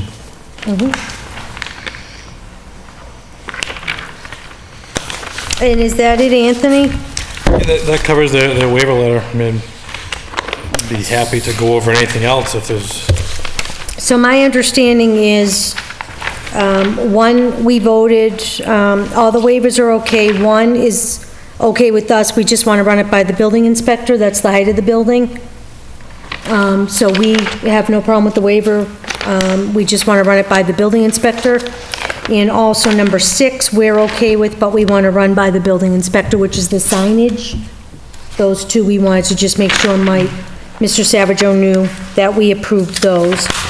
We approved all others except number 17, the granite curbing. And we're gonna research, we approved it for oak. We're just gonna look at, Well, we denied it for oak. we denied it for oak, and we're gonna look at Mass Ave. Right. Exactly. And all the other ones we have, approved. Some with conditions. Some with conditions on, the insulation and whatnot. Yep, consistent with what they're asking. Yes. So, I think we did pretty good on that. Do you see any other waivers, Anthony, we needed to? no, I think that covered them all. Okay. Dave, Sean, do you? Okay, so we got a big hurdle done this evening. So next, hopefully within the 2 weeks of our next meeting, we'll have some finding and directives to look over and go from there. Great. Any questions? I see ya. I'll be very brief. Oh, no. I think that this has been a good event to go back and forth. It's apparent to me that the subdivision bylaws that we have in the town need to be looked at and possibly revised. Okay? Agreed. When we started out with this project, it was designed, I understand, to have the ability to place an addition on the site for the building. Is that not correct? That's correct, yeah, that was, the architects have designed the building so that additional space can be added at a couple locations to expand the capacity. Okay. And have we looked at the events that would happen, specifically the additions and the impact on the site? And are we okay with all of the fundamentals that we have to look at for the addition? That's a good question. I would, maybe the architect present has knowledge of that. I would be surprised if they told us we're building an expansion capacity and then located it on a site in a manner that... I just bring it up because sometimes, as you know, the devil is in the detail. Sure. And things could get lost in the shuffle. I apologize, I don't... Dave or Sean? Would you happen to know off the top, are you familiar with building design enough to know about the extensions, where they're proposed? And Not the number of classrooms exactly, and that's how we'd calculate the number of parking spaces, but we do know that the classrooms would be added to the ends of these wings here, along those corridors. That's why we have this extra large green space along those ends of the wings. We do know that there is excess parking capacity in the student parking lot already built in. So it's our understanding that, there's adequate capacity, but that's a question that we could follow up definitively for you. Okay, thanks very much, yeah. Thank you. That'd be great, and I'm sure that we'll get favorable responses, but I just want to make sure, because everybody knows the ramifications of that. It was mentioned about the setbacks and the closeness to abutters, okay? And this is an important thing, insofar as I'm concerned, because, again, we have two standards. If you looked at the abutters and the way we're doing this thing today, it probably wouldn't, if we had an open space, it probably wouldn't, pass muster. But I understand that, okay? The next issue I have is something that was brought to everybody's attention when people asked for the plans of the existing school, and nobody could find them. Okay? So my point is that the copies of the as-bills, we have to make sure that we have them, and possibly a recordation could be made at the Registry of Deeds detailing where the plans are, so there'd be a reference. So, 50 years from now or 20 years from now, there'd be a reference so that people wouldn't be pointing fingers, because this is an important thing, especially when we go to do an addition. And it's not if we're going to, it's just a matter of time and when. The last thing I have is, when will the town know what the Passio School property consists of? I think that this is an important part of this equation. And frankly, in the developmental world, I want you to think about this for a moment. You could never develop a piece of property if you didn't know what the abutting properties were and where they are and what the plans are and all this. So I want to make sure, as a individual within the town, that we know what we have and where everything is, so that we can go to the next step in terms of the reuse. And I appreciate the opportunity to come before you and to answer that question about the Passios building, through the process of reuse, we've scheduled a time to meet with the school board and get on their agenda and address their needs as what the school needs as a minimum for their operation of that property, so they can excise a certain portion for the town to reuse. So we are actively coordinating with the school board to make sure we figure that out. Thanks. And that's the property line we're talking about, is that? Yeah, the property line and everything that they need to have that property function. Standalone? Yeah. Okay. I just wanted to make sure I was on the same. Any other questions? I just have one comment. Go ahead, no. Oh, yeah, in response, so, I mean, I appreciate, all the things that have been brought up, and Dave's done a great job bringing up a lot of different topics, and, some other people have. Well, I just want to, I don't, people understandably, it's a little tricky to understand, well, why are you doing this for this place and this for this other? We've had a lot of questions around waivers and this and that. I think, this is a massive school project going in a residential neighborhood. So just I want people to understand, my thought process as a board member when I, waive certain things. There's some things that we're permitting for the school that, no, I would never, almost never permit for a resident. I would probably never permit a resident in that neighborhood to erect a 30 square foot granite sign 5 foot from the edge of their property. Well, sounds nice, though. In a way that I'm totally comfortable allowing it here, because this is a school. It's of huge value to the community. The way our community operates, we need a school. We need this school of this size. People will need to find where the school is. A sign that size is much more necessary in a way that it wouldn't be for other residents in the residential district. So I think it's great that people are asking the tough questions. I just don't want them to think I'm just, we're just kind of, at least for me, I just won't think, just say, just waive it. Well, I think there are ways in which, the standard will be different for a public school than a commercial, than a residential subdivision being built by a developer brand new. I think you want to have good, if there are differences in the development and the things we permit, they need to have really good justification, but I think at the end of the day, I think they did. I wouldn't say that I waived anything for the project just because it was a school. I think there was a valid reason for almost everything that was on there, and that's the way I treated it. So I wouldn't have been opposed to waiving any of those things for a developer or investor if they presented the right reasons, so. Well, you gotta take everything, as it comes. Yeah. It's the same thing with the curfew and with kids, no matter what it is, as they come in front of you, you gotta look at each one and take them on that basis. That's what waivers are for. Right. So, all right. Anything else on the middle school, high school? I thank you guys again for working. It's almost 10 o'clock. Thank you.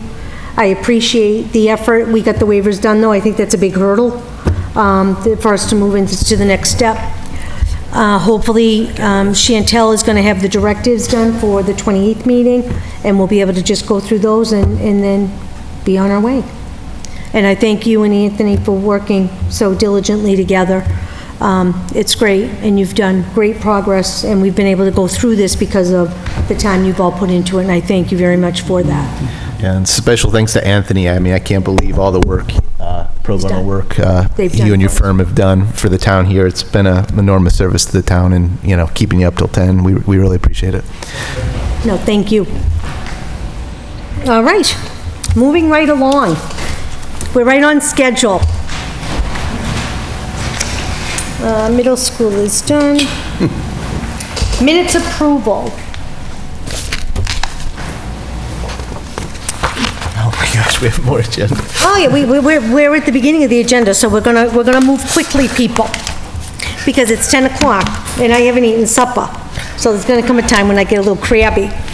Minutes, the first set we have are from 6/16/14, which was the workshop, master planning workshop.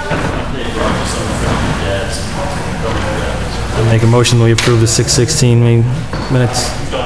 Do I have a second? Second. And these were emailed to us, all in favor? Aye. Aye. Aye. We have 6/18/14 workshop minutes from June 18th with the Building Reuse Committee that we had over at the Ritter Building. Those minutes got typed. Now, Jamie, did you get a copy of these as a draft or? Okay, so here's, those are from the Reuse Committee. Motion to approve the minutes from the reuse meeting, Do I have a second? June 18th. Second. All in favor? Aye.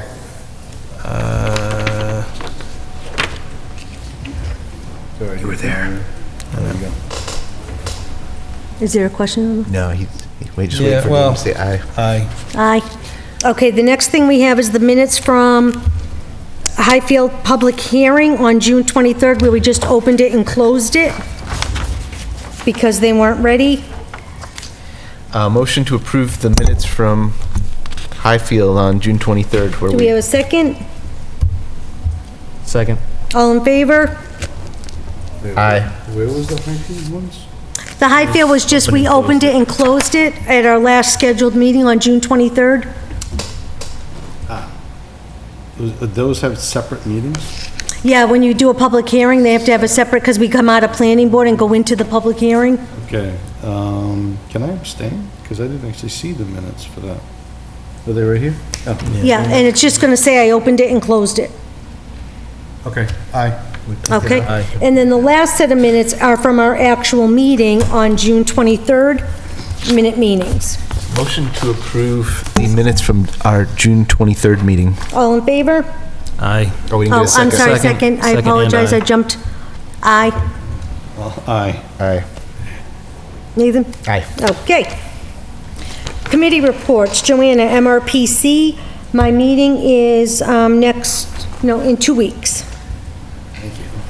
School Building Committee, Nathan. School building committee, yeah, we've met a few times. They're, Are those all of them? they had a meeting with the abutters. I was late for the last meeting and missed the report on that, which I regret, because that would have been pretty relevant. There is a fair amount going on with, they're waiting for the MSBA to do some kind of final approval so that they can move forward and get get everything in place so we can line up our funding. It looks like it's going to come through. The timing's just a little tight and it's annoying everybody, but it looks like it's going to happen. In there, the bidding process is ongoing and everything seems to be going well overall. Okay, perfect. And Building Reuse Committee, Damon. So as I just mentioned earlier, coordinating with the school committee about what they need as far as property requirements over for the school campus, so we can figure out where the property line should be for the Passios building. Also, we should be scheduling some times to go actually, inspect the Brooks House, the primary school, to see what condition they are in and what kind of marketability they have or use to the town, because we've I mean, everyone's affiliated with the outside of the building, but not so much the inside, and so we're gonna go over there and inspect those. Also, we are ongoing, we trying to study this building as far as what we could use, spatial requirements for trying to get all the town offices in this building and making sure it fits and what that would look like, so all projects that we're working on. Okay. And Ken, MJTC. First meeting that I'll be attending is this coming Wednesday. So I'll Perfect. be going Wednesday night. And you know where that is? No, I'm sure I can figure it out. It's right on Route 12, past BJ's. Go down, it used to be a Ford dealership. Right on the corner, there's a light, and it's like the back road to Kmart right there. Capital planning, we did not meet yet. We're in dormant hiatus for the summer. Middle school, we've already done. Highfield Village, we're still waiting for the design engineer to get data to the reviewing engineer. It expires the 28th, so we've requested that he send a request in writing on that. Force Corp, 305 Leominster Shirley Road. I don't know if anybody has driven by there. I But- have. I drive by Every day. Every day I drive by. It looks great. They moved the fence, the fence back. They moved that They got fence the- back. It the- looks, They put the seating down for the grass on that. yeah, they took out the whole pavement. They moved the fence back, so I mean, you could see clear now It through. helps that visibility. Yeah, through Keating's. So, and I would like Marjorie to send him a letter of thanks, because he just went and did that above and beyond where there was concern over the sight line, and that cost him, some money to do that, based on the highway superintendent and the chief of police going and visiting with him and asking him to do that, and he willingly said absolutely, so I thought that was very nice. I did send an email and CC the town manager thanking Chief Marino and Director Rodequins for taking their time and going and talking with them on behalf of the planning board. But so he did open up that site distance, and Jesse Johnson went and reviewed it, and that's here. He's just keeping us updated as to what they did with the, what we all just talked about, with the greenery, because our design bylaw says you have to have so much greenery in front, so they took up all that pavement, et cetera. Yeah, and I mean, this developer's been very accommodating in general, and I really, I like the fact that they've done the green area in front there. One question, I think, I have to look up our design standards. I don't have it right in front of me. I don't know, is he gonna put curbing in front of the green area? That I don't know. We can have Marjorie check. Okay, yeah, I don't remember. I don't from remember the plan, and I don't have it in front of me. Maybe, first of all, I'm not sure, it'd be nice, obviously, it looks great in front of Powell's there. Mhm. I think our design bylaw requires it, I don't know off the top of my head. I don't recall. But, he's really making great strides over there. He is. Okay. Anything else on Force Corp? Nope. Elmwood, definitive, erosion control completed, and they're starting to clear trees over at 50 Elmwood Road subdivision. That's Mr. Crowley's. White Woods, no report.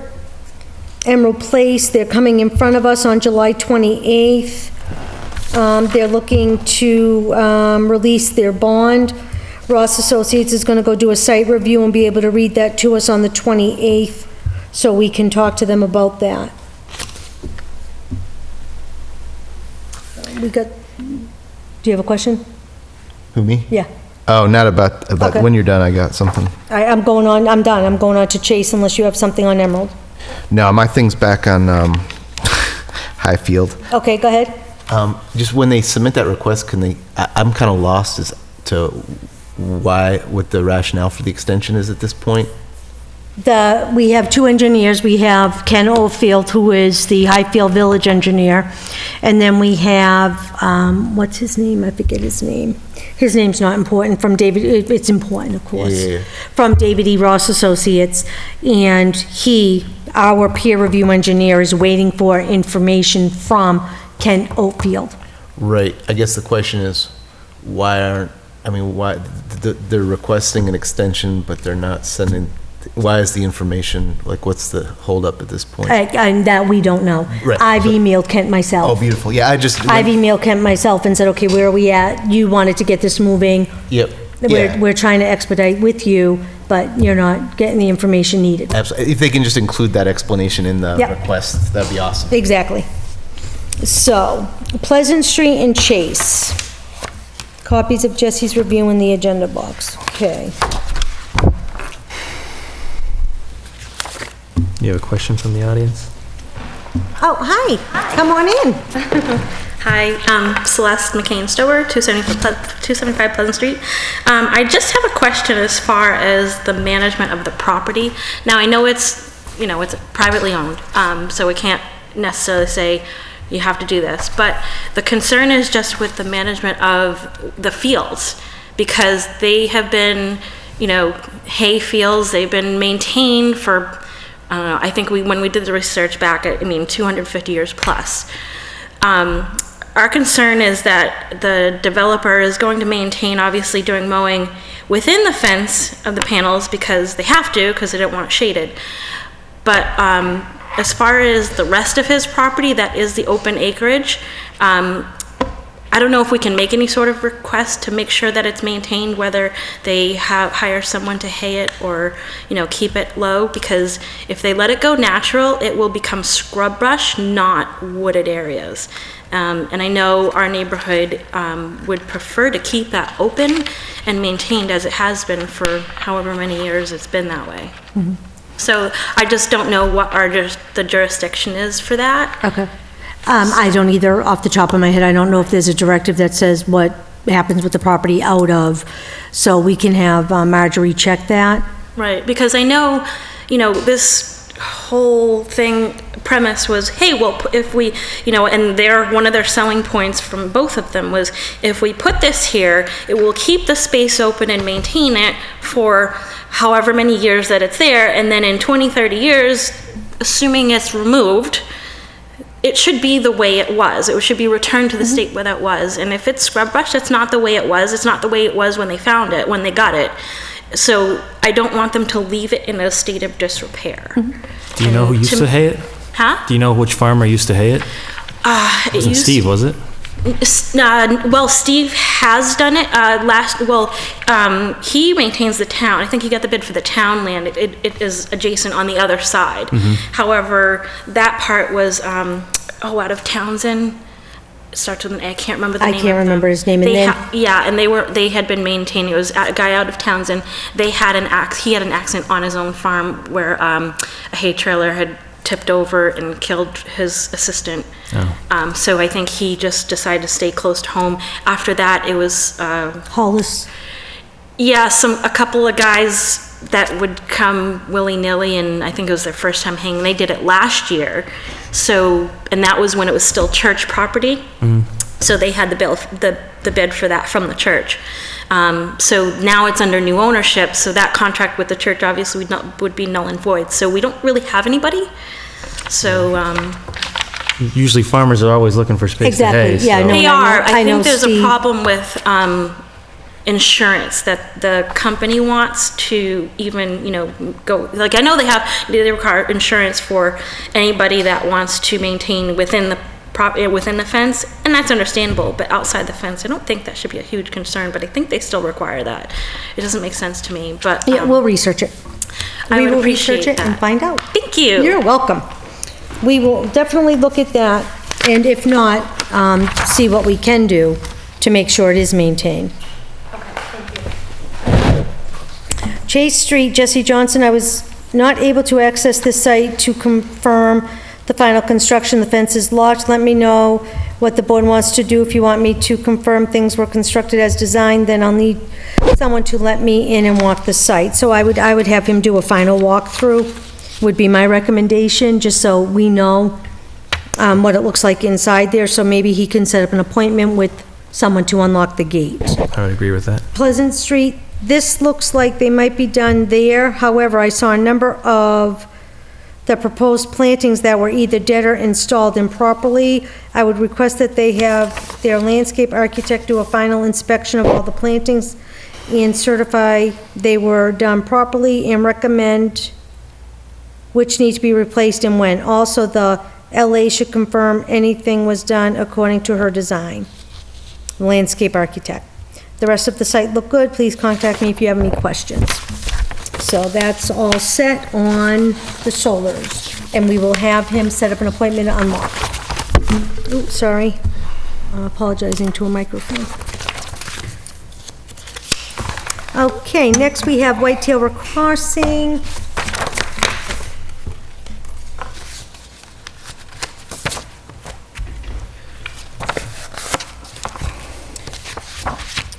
Hi Marjorie, I was able to inspect a number of ongoing project, Whitetail Crossing. The punch list items I listed on my 3/3/14 letter still need to be addressed. I will go back out to confirm when you receive word from the contractor that they were completed.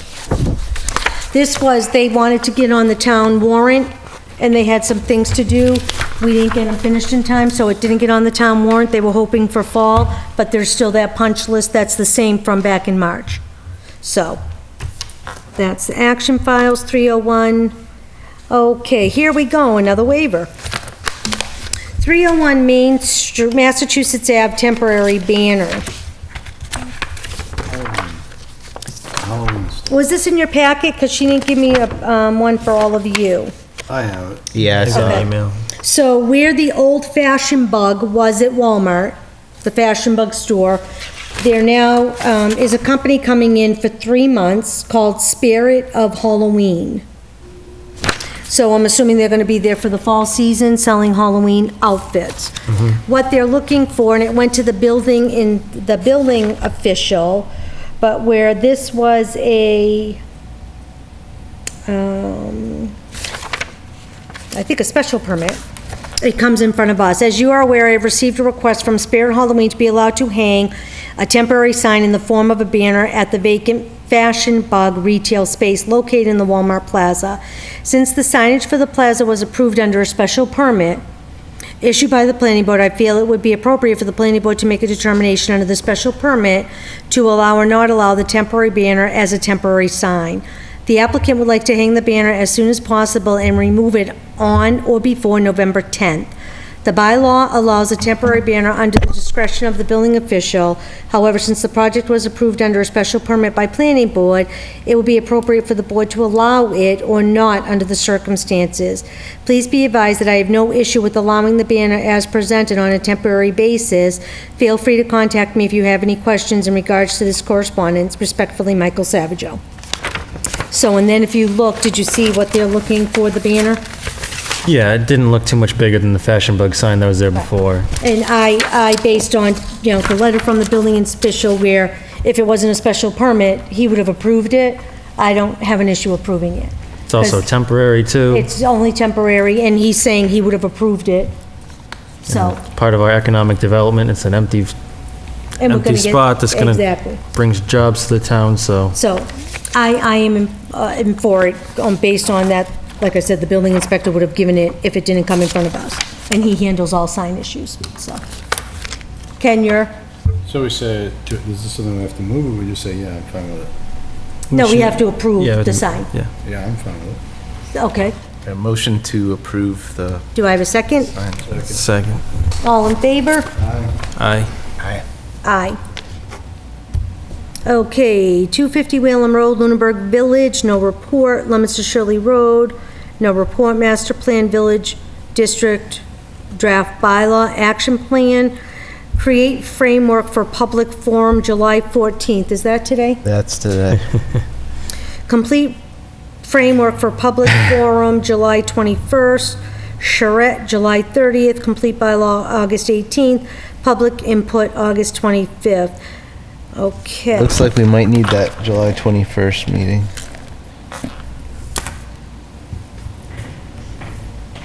Yeah, I would agree that we should make sure July 21st has this item only on the agenda. Yeah, maybe put it at the Ritter. It is at the Ritter. Okay, sweet. But also, we got to advertise for this, something to talk about tonight. How are we going to get the word out for the charrette? Because we already only have 2 weeks to advertise it. Well, we could push it out, I guess. Well, I don't want to push it out. I want to make sure we just take the right avenues to make sure we get awareness up. Well, I was going to ask, can anybody meet one day this week or one day, one day this week, because July 21st is I'm going to have a real hard time with my work schedule to meet this week, week. okay? Yeah, we got a meeting tomorrow. I'm going to wait. Well, yeah, I can't do. Okay, that's fine. Okay, Yeah, because July 21st is next Monday. We have a meeting next Monday, correct? that's what that's what we would be having. Okay. We scheduled it in the event we needed it. Well, we'll cover all of it at that meeting. Now, she gave, I say Chantel, gave me agenda, template, center, common planning, charrette, public vision session. Do you want these now, or do you want to wait for the 21st? So, I got them. You don't bring 'em. We got them by email. okay, Marjorie, so I'll keep these in the Hold on box, to those, yeah. Yeah, so that's a good nobody idea. forgets them for the meeting. So, how do you want to advertise this, though? Because that's the important thing to start doing now. Because when I did my visioning session for the Historic Commission, they asked, a resident came up to me after the meeting and said, well, I just heard about this from my neighbor a half hour ago. How'd you guys advertise? And I said, well, we had it on the town website. He said, I'm not going to look at that. He said, we had it advertised in the Ledger. He's like, well, I don't subscribe to that anymore. And I said, they sent out a mailer. He's like, oh, I didn't get that. So struck out 3 times on him as far as reaching him. And he suggested, I know we don't officially have a Facebook thing, but he said just post it on the Ledger site or post it on the school site or something like that. Almost sent a little elf over to his house. Yeah, I guess. Before to whisper in his ear. But, Well, I mean, can, I'm just kidding. clearly the methods that we've been using to advertise aren't the greatest. all right. Well, I mean, we can say it's when we have it set. So just when is it set for? Is it set for 30th. The 30th. So anybody watching right now, it's 10:15. July 30th. Oh, they might catch us If they're on at Town Hall at 6. YouTube. No, are we doing here or the library? We don't know yet. All right, Yeah. I'm just reading the agenda. So stay tuned, check these other sources. We're going to be doing a charrette regarding, get the public's input on what they see as a desired future for town center on July 30th at 6:30. It's either going to be here or the Ritter or the library. I wonder if we can put something on some of the Facebook sites, just like there's the Lunenburg site. I mean, some people do. On the Lunenburg Ledger will let you could go on there and post anything. Yes, there's a Lunenburg Facebook page as well. Not operated by any town official. No, but they will Yeah. allow you to post information on things. Yes, and I know the Lunenburg Ledger does, and also the scroll on TV. You just have to email Rhonda, and she'll put it on the Can scroll you have on Marjorie put Channel on the 8. scroll? On Channel 8, yep. That's a great idea. But we can't really, till we know where it is. Oh, it does say town hall on here, so what are we Right, doing that's what here? I'm saying. On my agenda here, it says town But we hall. did we get this book? Did Marjorie get I it? don't know. That's where I have a question to Marjorie, if it's going to be Okay, booked, okay. where and when. So if we can put that on Marjorie's thing to do I as did. soon as possible, I did. coordinating a location And and then get sending it on the out. Channel 8 Yeah, and Facebook, Lunenburg Ledger. Put an ad in the Lunenburg Ledger. yeah, real ad. Oh, actually put an ad in the Ledger. Wow. Yeah. Whoa. And put on our website and the town website. Put on our website and town website. And And we'll meet the 21st. can we send out a email to the other chairs of various boards and make sure they announce it at their meeting? Huh. Jamie, can you announce it at the selectmen's meeting tomorrow? Sure. Thanks. July 30th here. Is this something, I mean, it's different. This isn't something we have to notify butters about. I mean, people who live in. Well, for the Historic Commission, I had Carrie actually sent out a mailer to the people living within a half mile of the town center. I wonder if that, I mean, I don't know what the cost is there, but it might be worth it. It might be worth it, just to have people feel like, because we can't it's going to be hard to go back in time, and these are people you want to feel as good about the process as possible. Yep. So if we can swing that mailing, Joanna, I think that could really make our lives easier. Well, she's hearing you, so she'll give us an answer on that. Thanks, If we Margie. can, absolutely. Yeah. All right, so just to confirm our meeting schedule now, we're meeting the 21st at 6:30 PM at the Ritter, and that's just a workshop more to plan The charrette. the charrette. Yeah, that's what that's Our about. regular scheduled meeting is Monday, July 28th. July 30th is going to be our actual charrette. August 11th is our meeting, regular scheduled meeting, here at Town Hall at 6:30. August 18th at 6:30, we have a meeting at the Ritter Building for, because that's not a regularly scheduled planning board meeting. Because we are supposed to be doing another session in August, so I'd be planning for that. Okay? Planning for the thing where we present some of we start to synthesize from our charrette. Yeah.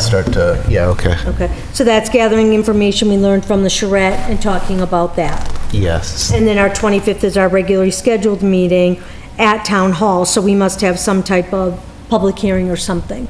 Because our second one's usually at the Ritter, and it says here Town Hall. But we That's don't have an possible. agenda yet, so I don't know. Yeah, I thought we were gonna do a second public involvement. Okay. All right. Any public comment? Any board comment? I have to travel for work, Okay. and so I'm going to miss the charrette planning and the charrette. Oh, I'll be gone for the next 2 weeks. I'll be back August 3rd. So I'm gonna miss. well, have a good trip. I'm gonna miss a couple of meetings, so yeah. Have a good trip. Get to go to Florida in July. What could be better than that? They must love you at work. I'm hoping to lose 20 pounds just There you go. from the heat and the humidity. What can Any we do to member Ken? issues? Let's send him to Florida. Yeah. Any member issues? Yes, I have a member issue. Go ahead. It's about, you may remember, well, you may not remember, Joanna, because I think you weren't at the meeting. So one of the meetings where you had a good reason for not being there, but at that meeting, we put a couple of things in motion. We we voted to recommend approval of our economic development master planning element. And we asked Marjorie to send it to the other boards for review. And we immediately sent it to the Board of Selectmen for review. And with the instructions that, we were recommending adoption, we would give them 3 weeks to review, and then we would have some kind of joint board meeting afterwards where we could discuss any feedback and then move forward from there. So where we're at now is Marjorie did send it out. So she sent it out I think it's more than 3 weeks ago, like June 25th or something. We've gotten feedback so far from the sewer committee, and you probably saw the email. I couldn't do anything with it this meeting. I didn't have time to read it. It looked like some useful feedback. So I think the reason I'm bringing this up is at one of these meetings, if possible, we probably want to maybe think about scheduling some kind of joint board meeting with the other boards can send a representative, including the Board of Selectmen, so that we can, prior to it, distribute the feedback we receive, so we can discuss the feedback and, hopefully make a final move on, take the next step towards, or at least talk about what we're going to do to finalize it. Having gotten their feedback, agree that we're going to do X, it'll be finalized, and then we're going to adopt it, the economic development master plan. Well, no other board sent feedback except sewer. Mr. Luck's the only one that sent anything.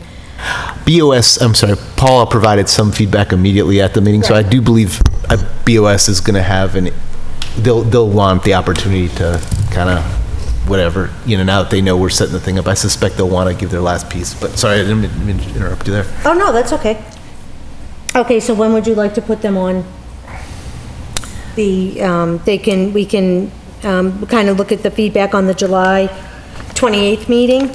Yeah, I don't think it's a huge rush, so we could even do it in September, just to let people know when it's coming, so they know, to get, because we're pretty busy and it's the summertime, but maybe set it up for the first week in September or second week in second meeting in September. To say, here's when we're planning to, wrap up any feedback. And that gives us time to, if we get feedback, we can discuss some of the feedback in our meetings and start to, share the feedback out to the other groups. Like if the other groups didn't see Carl's feedback, share that out. Or if we meet, we can discuss that feedback in some of these other meetings and, get a little back and forth so that it's not all at the end, but. Yeah, I think we might want to. God bless you. Incorporate the feedback that we received today and update the proposal. Well, see, and this is where, I don't know if John Humes spoke to you about that, but that all comes at additional cost.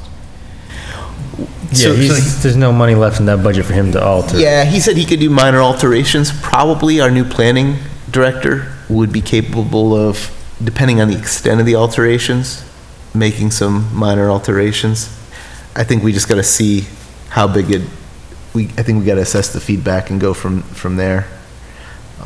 But yeah, I get what you're saying. You're saying, so if we knew if there was feedback and we knew we wanted to incorporate it. Some of the concerns were pretty significant and valid, like the numbers that they based their decisions on were not accurate with the town's projected growth plans and so forth, so. That's also not a quick fix either. That's going to be Right. him spending a lot of time on it to investigation.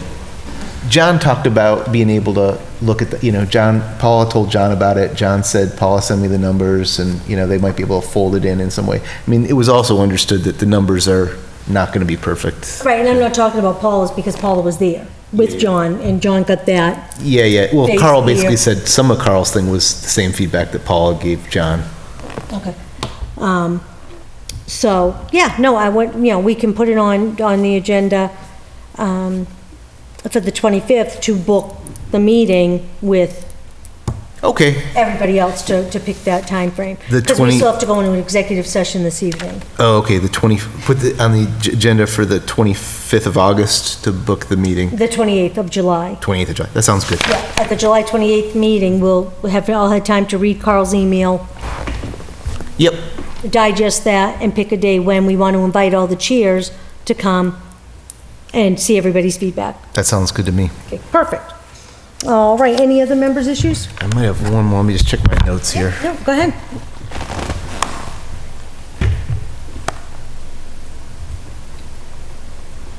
Put up Bat House, I don't think that's the wrong list, I think.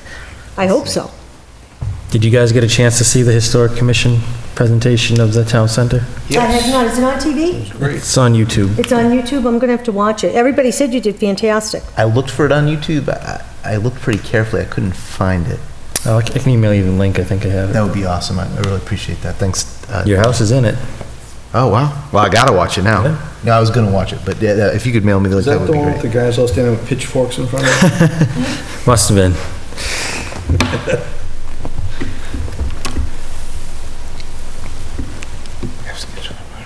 Okay, yeah, I think the other stuff can wait, You sure? I'm positive. Okay.